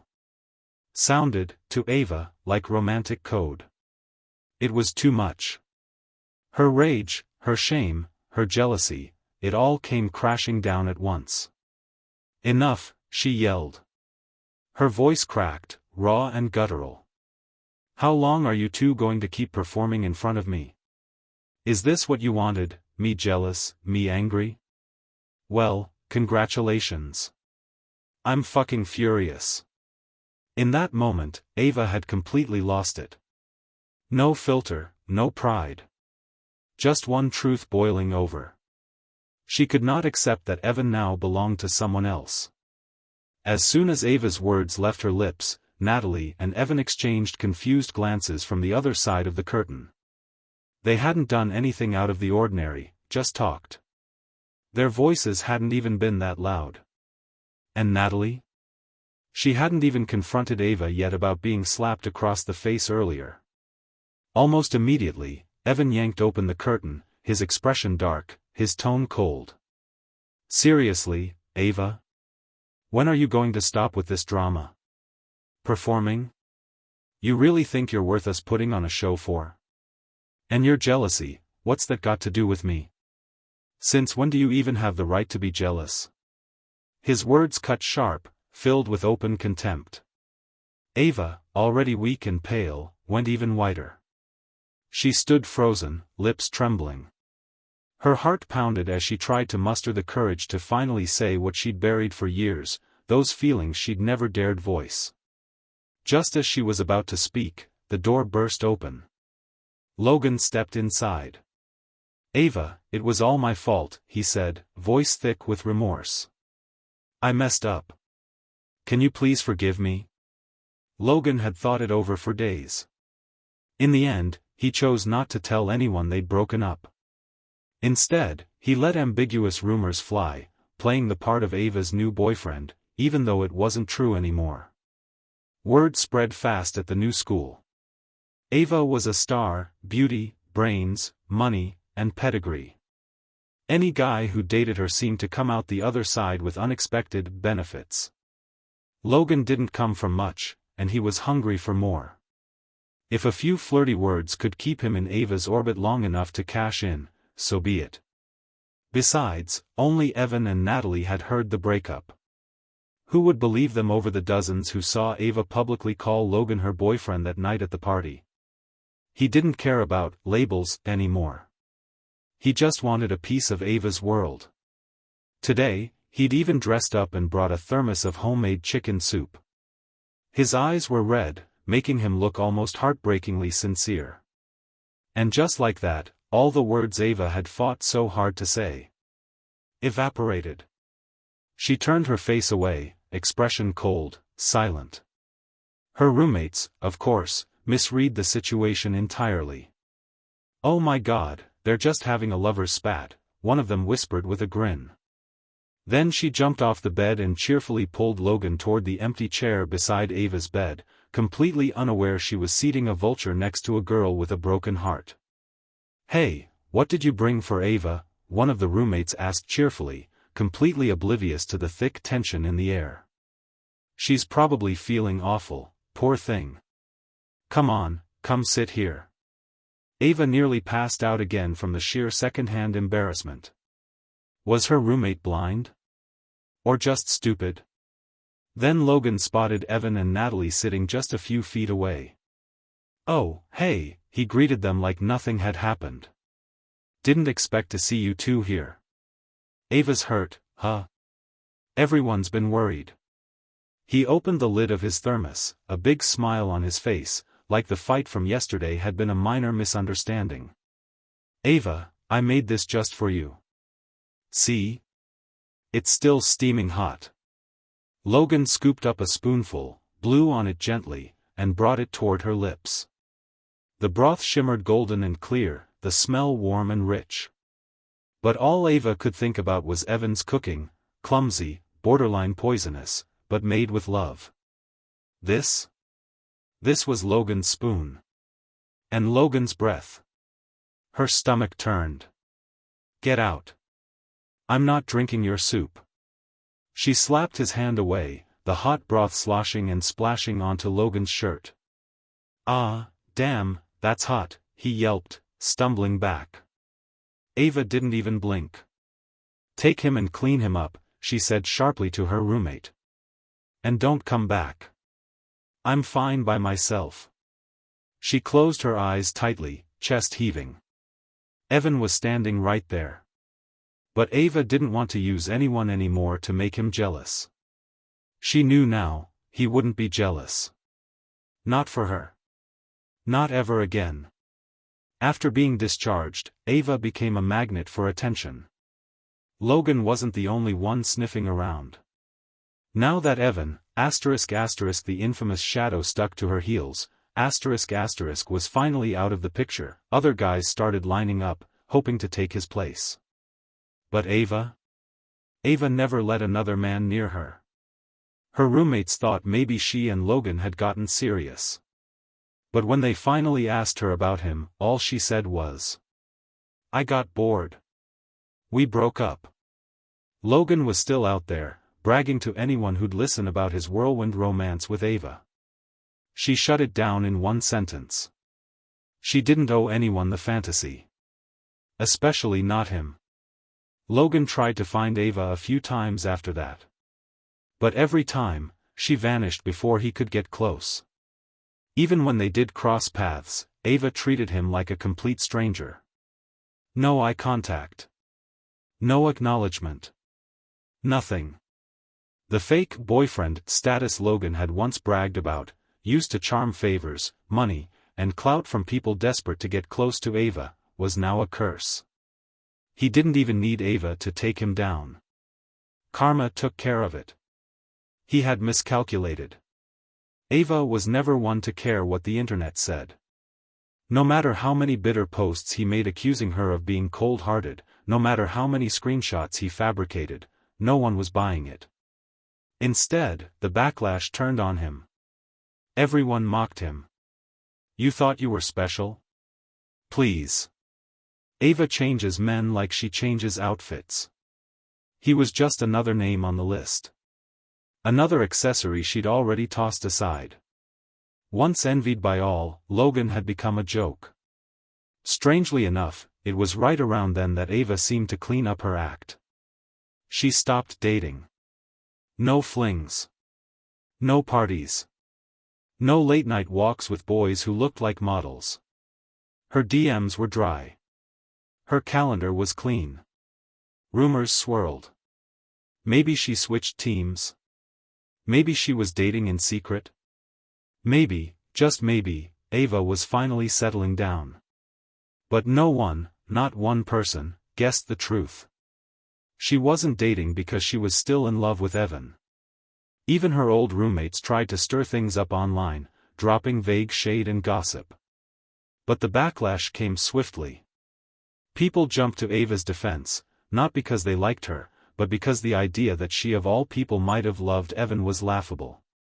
Please, Ava would date a lamp before she dated that guy. She roasted him for years and now you think she had feelings? Be serious. The internet had receipts. Ava's old posts about Evan, cruel, dismissive, humiliating, were all still live. Nobody believed the truth. Everyone believed the lie. Even Ava. She sat in her dorm room, staring down at her phone. Natalie had officially moved out. Ava scrolled through the vicious comments, lips slightly parted. A whisper escaped her. Was I really that awful? The room fell silent. None of her roommates said a word. Because the truth was, she wasn't just awful. She had crushed Evan's heart under her heel, over and over again. And the fact that Evan stayed? Loved her through all of it? That was the miracle. Even her roommates, who used to mock Evan relentlessly, had stopped joking. There was a strange reverence now, a silence that followed his name. Because somehow, he'd loved her through the worst of her. And she'd only just begun to realize it. Ava's roommates watched her quietly as she sat there, visibly heartbroken. They didn't say it out loud, but inside, they were a little disgusted. Still, they bit their tongues. After all, Ava's status and resources meant they still had things to gain. So instead of criticism, they offered sympathy, or at least, something that sounded like it. Yeah, you were kind of harsh, one of them admitted, then quickly added. But that just proves how crazy Evan was about you, right? Exactly, another chimed in. If you just make the first move, he'll come running. With the way he used to obsess over you? Come on, girl. He's already halfway back. Seriously, Ava, the last one added. Chasing a guy isn't embarrassing. Not if you get him in the end. That's all that matters. They piled on advice, their voices overlapping, eager to fix it for her, some of them truly hoping she'd go win him back, others more invested in staying close to her power. But underneath it all, none of them really believed Evan had moved on. A love that had lasted over a decade? No one walks away from that overnight. Even Ava wasn't sure he had. Deep down, she still had hope. The tiniest thread of belief. That if Evan still had even an ounce of love for her, she'd fight for him. She'd do whatever it took. That night, she went home and tore through everything that could lead her to Evan. Old photos. Notes. Messages. She dug through every drawer, every box. Tried to remember every single thing he'd ever said he liked. But there was nothing. No number. No social. He'd blocked her. Everywhere. It was only then she realized just how invisible Evan had become. Once upon a time, he was always around. She didn't even need to look, he'd just be there. In her hallway. On her bench.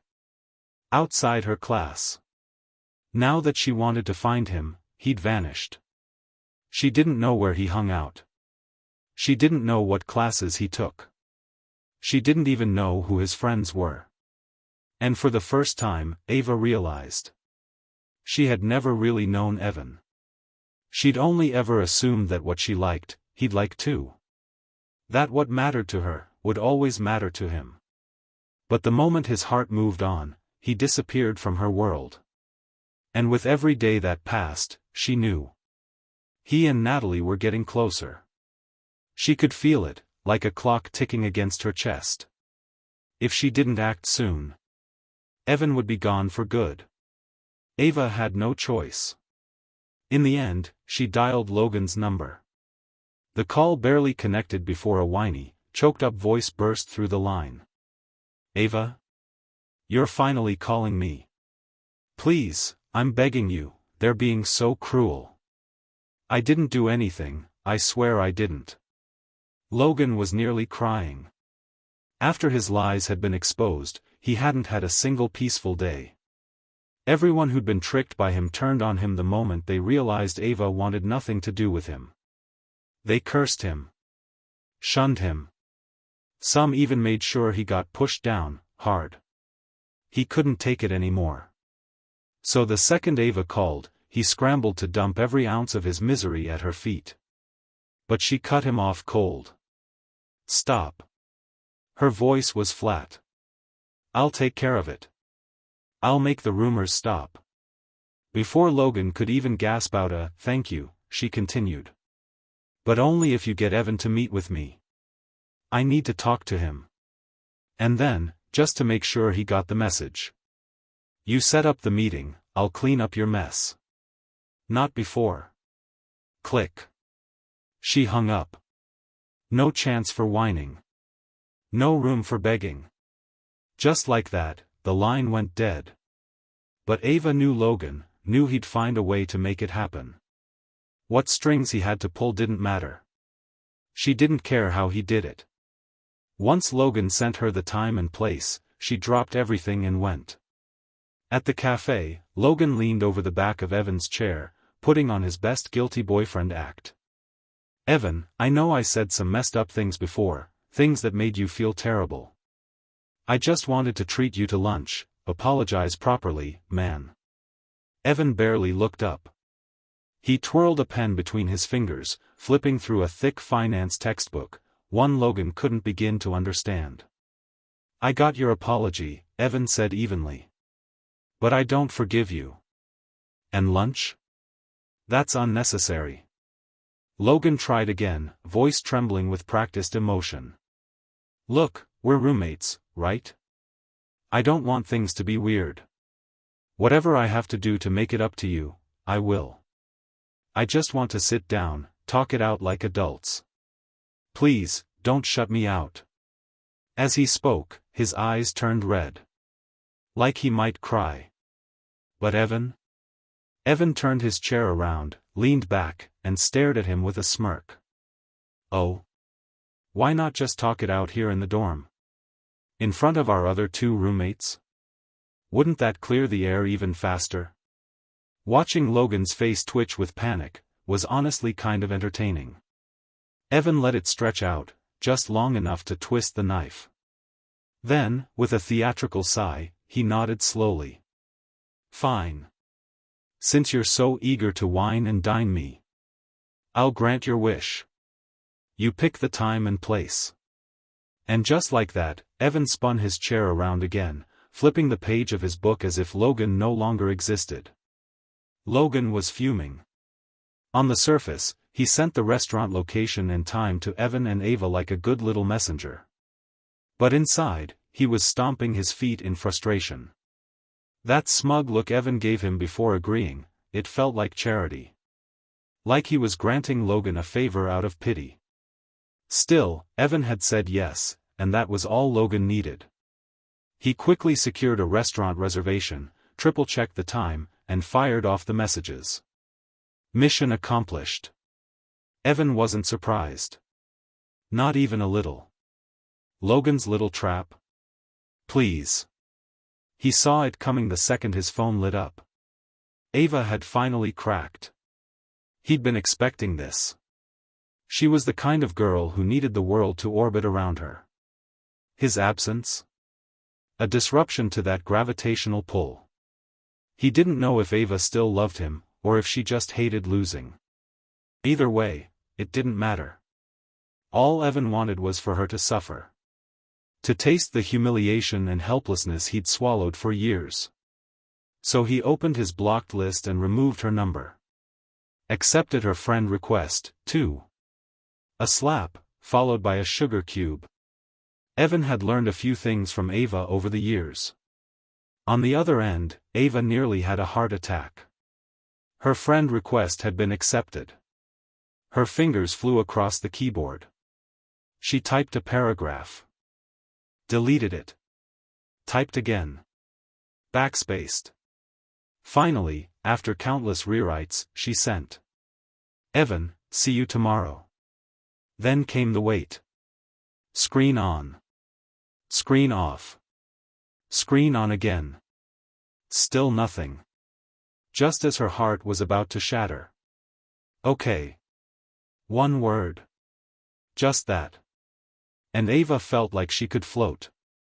She clutched the phone to her chest, already dreaming of how they'd talk, maybe even hold hands again. She hadn't felt this giddy in years. But what she didn't know was, Logan never told Evan she'd be there. He made it sound like a one-on-one apology lunch, just the two guys. And Evan? He didn't blow the whistle.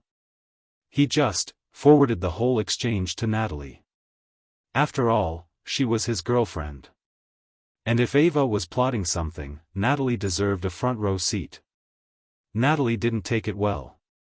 The second she read the messages, her heart clenched. She didn't say it out loud, but the thought haunted her. What if Evan saw Ava again and changed his mind? What if all the promises, the sweetness, the long nights they'd spent, what if it all got erased by one glance from Ava? But then, she paused. If Evan really had something to hide, why would he tell her everything? He could have gone behind her back. He didn't. That meant something. So she steadied her nerves. Fine. If Ava wanted a showdown, she'd get one. Tomorrow, she'd show Ava, once and for all, that Evan was hers now. And there was no going back. The scent of grilled meat wafted through the air, but no one at the table touched their food. Logan and Ava sat diagonally across from each other in stiff silence, both staring at the door like sentinels. Waiting. Watching. And then, he arrived. Evan walked in. But not alone. His arm was casually draped around Natalie, who looked perfectly comfortable by his side. Ava's stomach twisted. Her fingers clenched under the table as she forced herself to smile. Inside, her jealousy was a wildfire. Hope we didn't keep you waiting, Evan said lightly, pulling out a chair for Natalie before sitting beside her. If there had been any chance for Natalie to sit elsewhere, she would have clung to Evan like static. The table was already set. The grill sizzled. Ava and Natalie both leaned forward, flipping meat over the flames, their silent competition starting without a single word exchanged. Each time a piece finished, it landed straight on Evan's plate. In minutes, a small mountain of food had formed in front of him. Logan? His plate remained embarrassingly empty. Still, he picked up his glass with forced cheer. To Evan, Logan said, voice a little too loud. For everything. I messed up. Said some stupid things. Made you do that dare. This is on me. He downed the drink in one go. No one toasted back. No one cared. But Logan didn't flinch. As long as Ava kept her promise to help clean up his mess, he could swallow any humiliation. Evan watched all this quietly, eating in silence. He knew the real show was just about to begin. Then Ava stood.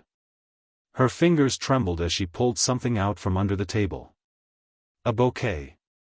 Pink roses. Neatly wrapped in silk paper. She walked around the table and placed them in front of Evan. Evan, her voice wavered, cracking with nerves. The person I've truly loved, has always been you. The room didn't move. Since I was 13, maybe even before that, I had feelings for you. But I was too scared to admit it. Her voice grew steadier. As if once the first wall broke, the flood was unstoppable. You've always been part of my world, part of my life. And I wanted to show you. She pulled out a remote and clicked. Behind them, a projector screen lit up.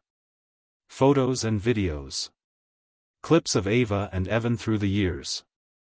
Inside jokes, school events, tiny moments only they would understand. I kept all of these, Ava said. Because I couldn't let go of what we were.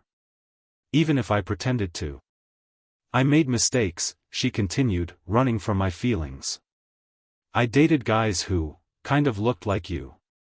A brief chuckle escaped her, but it fell flat in the room. I was too much of a coward to say what I really wanted. And in doing so, I pushed you away. She reached into her bag once more. A small, black velvet box. She opened it to reveal a stunning blue sapphire necklace, shining like ocean fire under the restaurant lights. It's called the mermaid's tear, she whispered. Legend says it's the final tear a mermaid sheds when her lover dies. I want you to have it, to show that my love for you is forever. She exhaled, like someone finishing a speech on a stage. Heart pounding. Palms sweating. But it wasn't as terrifying as she thought it would be. And now, she waited. Waited for Evan to say something. Anything. Ava stood there, eyes wide with hope, breath hitched in her throat. Waiting. Across the table, Evan said nothing. Not a single word. The restaurant buzz faded beneath the soft hush of a romantic piano tune playing overhead. The music sounded mocking now. Evan's gaze swept across the entire setup Ava had prepared. The flowers, the video montage, the trembling hands gripping the necklace box. At last, his fingers reached for a single rose from the bouquet. He twirled it between his fingers. Ava's heart soared. Maybe, just maybe, he was touched. Maybe he. And then, he let go. The rose slipped from his hand and hit the floor with a soft thud. The petals burst apart, scattering like shattered glass. Someone's shoe landed squarely on the bloom, crushing it beneath an indifferent step. Evan didn't flinch. You know, Ava. I never really liked roses. His voice was calm. Too calm. And that made it cut even deeper. Your love, it's like this flower, bright, dramatic, full of show. But fragile. Empty. The moment someone reaches for it, it falls apart. Ava's breath caught in her chest. Something cracked open inside her, like someone had reached in and ripped through her ribs with bare hands. And then Natalie spoke. Do you even know what love feels like, Ava? Her voice wasn't angry. It was cold, surgical. I look at you, and I don't see a girl in love. I see a girl in love with herself. A bitter smile curled her lips. You used Evan like a prop. Dangling your affection just out of reach, like a treat tied to a string in front of a starving dog. Evan didn't move. Every time he was ready to walk away, Natalie went on. You'd toss him a crumb. Just enough to make him stay. That kind of devotion. That kind of loyalty. It breaks people. Her eyes flicked to Ava. And you don't deserve that kind of love. You say you love me, Ava. But I don't feel it. Not even a little. Evan's voice was steady, but his eyes were wreckage. That's not how love works. If you really loved me, you wouldn't have tossed my affection aside like trash. You wouldn't have crushed every gesture I ever made, every piece of my heart I handed you. His gaze didn't waver. We've known each other for 17 years, Ava. And I've lost count of how many boyfriends you've had.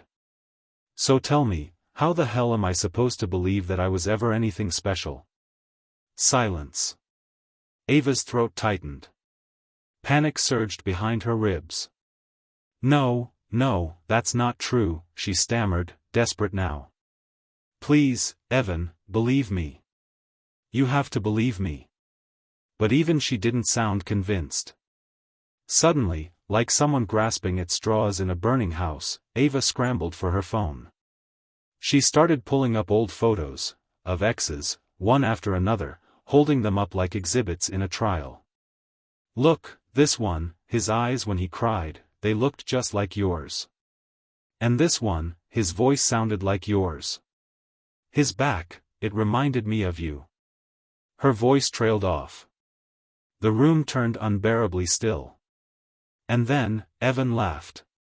It wasn't joyful. It was the kind of laugh that came after too many years of hoping for too little in return. He shook his head, bitterly amused. This was what he had spent his heart on. A girl who couldn't even admit her own carelessness, her own cruelty. Who tried to disguise a trail of meaningless flings as some grand metaphor for devotion. Natalie, who had been quiet until now, let out a sharp chuckle. "You're joking, right?" she said, eyes narrowing. "You expect us to believe you dated all those guys because they reminded you of Evan? That's not love, Ava. That's creative writing." She leaned in, voice dipped in poison. "Besides, the world's full of people with similar noses and voices. You just picked whoever looked vaguely familiar and slapped Evan's shadow on them." Then she turned to Evan, sliding a little closer, her tone suddenly sweeter. "You know what's really funny?" she said with a smirk. She spent all those years chasing knockoffs, while the real thing was sitting right next to her. Evan didn't respond. But his jaw clenched, just a little. Because every single word Natalie said was true. Natalie's words struck Ava like open-handed slaps across the face. Her pride shattered. With a sharp crack of her palm on the table, Ava stood up, furious. "Natalie, I don't recall inviting you to this dinner," she snapped. "I've been more than civil. Now get out." Logan, sensing an escalation, scrambled to defuse the situation. He reached out, trying to usher Natalie away. She sidestepped effortlessly. Logan stumbled, nearly toppling into the grill, catching himself just in time. "Oh, did I hit a nerve?" Natalie said, mock sympathy curling in her voice. "Must have touched something real. Otherwise, why are you so worked up?" She tilted her head, almost smug, shielding Evan with her body like a lioness guarding her mate. Ava's eyes burned at the sight. It was the final straw. She turned to Evan, desperation bleeding from every syllable. "Evan, you still have feelings for me, don't you? Tell me you do. Please." She wasn't even hiding it anymore. Her hands trembled. Her voice cracked. "I love you. I swear I do. Just give me a chance, just one. We'll get married, have kids, we'll be happy, Evan. I'll never let anyone else near me again. Just say the word. Just nod. That's all I need." But Evan didn't move. So she reached deeper into the past, grasping at old memories like life preservers in a rising tide. "Remember the beach trip, the thunderstorm in sophomore year? Remember how you used to bring me breakfast every Monday? You said you liked watching me eat. All of that meant something, right?" The more she spoke, the tighter Evan's jaw became. What once were beautiful memories were now just twisted weapons, used by a woman who had never cherished them until it was too late. He stood. Calm. Controlled. Dead in the eyes. "Enough. This circus should have ended long ago. You don't deserve the version of me that loved you. There is no future between us. There never was. And just the thought of it now makes me sick." He turned without waiting for her reply. Natalie followed, not bothering to hide the satisfaction in her eyes. Ava stood frozen. Stripped bare. Only Logan remained, awkward and wide-eyed, still sitting in the debris of Ava's emotional fallout. Ava," he ventured. "You remember what you promised me, right?" Her response came hollow, drained of color. "I haven't forgotten." She glanced around the table. Plates overturned. Meat cold. Flowers wilted. The wreckage of her hope. Everything she thought Evan loved, he had walked right past. Maybe, just maybe, she never knew him at all. The thought twisted inside her like a dull blade. She suddenly grabbed Logan by the wrist. Her grip was ice. "Drink with me. You're a guy. You tell me. Why didn't he choose me? I was serious this time. I gave him everything I had." Her voice cracked. Her body trembled. Her lips curled around a delusion she wasn't ready to give up. She hadn't even had a drop of alcohol, yet she sounded heartbreak drunk. Evan was gone. And she couldn't accept it. Ava dragged Logan to a bar like a woman on a mission to drown not just her sorrows, but her entire sense of reality. One shot. Then another. The whiskey burned, but not nearly as much as Evan's rejection. What was so wrong with me? I said I'd change. Isn't that enough? What does Natalie have that I don't? Why does he want her so badly? Each question hit like a ticking time bomb. And if Logan didn't have an answer, or worse, gave the wrong one, Ava shoved another shot glass into his hand. The rules were simple: talk, drink, suffer. Before long, both of them were slurring, swaying, incoherent. A bartender Ava knew took pity and helped haul them upstairs, into one of her usual rooms. Once inside, Logan sobered up faster than Ava did. And what he saw sparked something dark. They were half undressed, Ava's blouse crooked, his own belt unbuckled. The implication was already messy. But then Logan made a choice. A choice that tipped everything into the abyss. He stripped them both down completely. Then, with the cold precision of a predator, he took out his phone. A few photos. Carefully framed. One where they were pressed close. One where her leg brushed his hip. And finally, one of their hands intertwined, his fingers laced with hers. He posted it to Instagram. Private.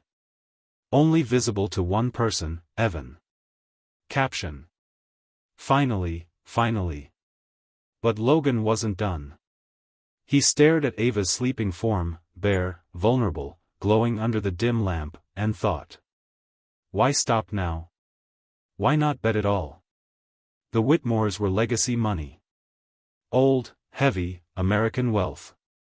Logan had never been anything more than a side character in Ava's world, another flirtation, another pass-by. But tonight, maybe he could rewrite that. He couldn't get his hands on human aphrodisiacs. But animal grade? That was easier. He crushed the powder into water, stirred, and forced it between Ava's lips.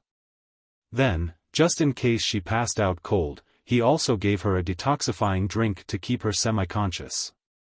The rest of the stimulant he dumped into the water and flushed the empty packets down the drain. Within minutes, her body reacted, trembling, flushed, fever-hot. The rest happened quickly. Entangled limbs. Heavy breath. Consent blurred into chemical haze. By morning, Ava was fast asleep. Logan? Already gone. The bed still held the heat of their bodies, but the room was hollow. Like the end of something irreversible. 2 months later. Logan disappeared. Not a call. Not a message. Not a trace. Ava waited. And waited. But Evan, he never came back. No matter how many texts she sent. No matter how many apologies she typed and retyped. He didn't block her, he just acted like she didn't exist. Ava had sworn that night she would be faithful. And barely hours later, she had proven herself a liar. Evan had seen the Instagram post. The photo of Ava, naked beside Logan, their hands entwined. It made his stomach churn. He felt physically sick. What if I hadn't walked away? What if I had forgiven her? The thought haunted him. It disgusted him. He forwarded the post to Natalie, unable to carry the nausea alone. You deserve to see this, he typed. It wasn't just my heart she played with. In the weeks that followed, Evan and Natalie's relationship settled into something surprisingly calm. Grounded. Secure. Secure enough, in fact, that they'd reached a milestone. Meet the parents. Ava found out the news not through Evan, but through her own mother. Flora had called her casually one afternoon, but her voice had an edge. "Evan's bringing his girlfriend to dinner at his parents' house tonight," Flora said, tone light but calculated. "You know, if you'd behaved better, that might have been you." Ava's stomach twisted. Flora had always seen Evan as the ideal son-in-law. The kind of man worth reshaping Ava's flighty heart for. But after years of watching her daughter juggle men like accessories, she'd given up on that dream. Across town, Evan's mother Sophia was pacing. She knew all too well how her son had once adored Ava, blindly, foolishly. She'd bit her tongue through it all, watching Ava flit from man to man while Evan lingered like a dog begging for scraps. Sophia hadn't liked Ava. Not one bit. But she'd also believed Evan would have to hit rock bottom to truly let go. What she didn't expect was that he actually had. She'd never seen her son look this composed, this proud, Natalie's hand wrapped firmly in his. Sophia and her husband Terry had the table set, the wine poured, and were practically bouncing with restrained delight. Natalie was charming, intelligent, well-spoken, and nothing like Ava. Her parents were both war-zone doctors. Her grandfather was elderly and uninvolved. No complicated family baggage. No messy entanglements. She's perfect, Sophia thought. No one to control him. No drama. No scandals. Terry was already imagining walking Natalie down the aisle. They exchanged a look, one that said, "She's the one." Everything was perfect. Until the front door burst open. "She doesn't deserve him." Ava stood in the foyer like a thundercloud about to break. "Natalie doesn't deserve Evan. She can't be with him." Her voice was low, angry, and very, very loud. The entire room went silent. Even Flora, who had followed Ava in a panic, was momentarily speechless. It was Flora who moved first. She forced a smile, her jaw tight as piano wire. "Terry, Sophia. I am so sorry. We clearly failed as parents. She's having an episode." She turned and slapped Ava's back, hard, and hissed under her breath. "Are you trying to humiliate me? You threw Evan away, and now you want to act like a victim?" Howard, Ava's father, rushed to pull her back. But Ava's feet were rooted. She didn't budge. Then, a man's wailing pierced the quiet. Everyone froze. "Now what?" Sophia thought grimly. She gave Evan and Natalie a gentle squeeze on the hand, signaling them to stay calm, then motioned to the butler. "Check the gate." Minutes later, the door opened again. And Logan stumbled in. Eyes red. Shirt wrinkled. He looked deranged. "Ava," he cried. "I can't let you leave me, not with the baby." The entire room fell into dead, suffocating silence. Even the air seemed to stop moving. Logan clenched his fists and took a breath. This was it. He reached into his coat pocket and pulled out a folded paper, then shoved it into Flora's hands. "I never meant for this to happen," he began, voice shaking. "I made sure she took Plan B after that night, I swear I did. But, the baby's innocent, Mrs. Whitmore. Ava, please don't shut us out. Don't shut me out." He wept openly now, completely abandoning his pride. Because Logan knew one thing about the Whitmore family, they cared about their reputation. And nothing shattered a legacy faster than a scandal involving their only daughter. Flora stared at the paper in her hands. A pregnancy report. Ava's name. 10 weeks. She turned pale. So pale she looked like a wax figure melting under pressure. Howard barely caught her in time before she collapsed. Slap. His hand came down hard across Ava's face. She staggered backward, cheek flaming red. You, stupid, reckless, girl. The room erupted into chaos. Ava stood frozen, staring at the paper in Flora's hands like it was some hallucination. He knew. How did Logan know I was pregnant? I didn't even tell anyone. Her gaze snapped to Logan. This isn't real. You planned this, she hissed, grabbing his arm. I'll make you regret this, I swear I will. Flora had had enough. Her foot struck the back of Ava's knee, hard, knocking her down in one sharp movement. Get up. No, actually, don't. Stay down. That's where you belong. Howard shouted for security. 2 of the family's private guards appeared at once, dragging Ava by the arms out of the room. After a rushed but thorough investigation, Howard and Flora confirmed the truth. Ava and Logan had, indeed, slept together. And now, the Whitmore legacy was tainted. They weren't going to let this go quietly. They'd handle it the Whitmore way. Ava was dragged to the ancestral room. The walls were lined with old oil portraits, stoic patriarchs and cold-eyed matriarchs staring down from the shadows. At the center of the room, a massive carved oak chair. Flora sat in it like a queen preparing for execution. Her voice was ice. Kneel. Apologize. To every single person in this family who's ever built something you've now disgraced. 2 guards shoved Ava to her knees. She found herself staring at the wall of framed photographs, generations of Whitmore pride and perfection. Howard slammed a folder onto the marble table with a thunderous crack. You can stand up when you mean it. Until then, you stay on your knees. The cold floor sent aches crawling through her legs. The silence was unbearable. The judgment, suffocating. But no matter how many times they yelled, how many threats they threw, Ava stayed silent. Stubborn. Shaking. But never surrendering. Howard had finally run out of patience.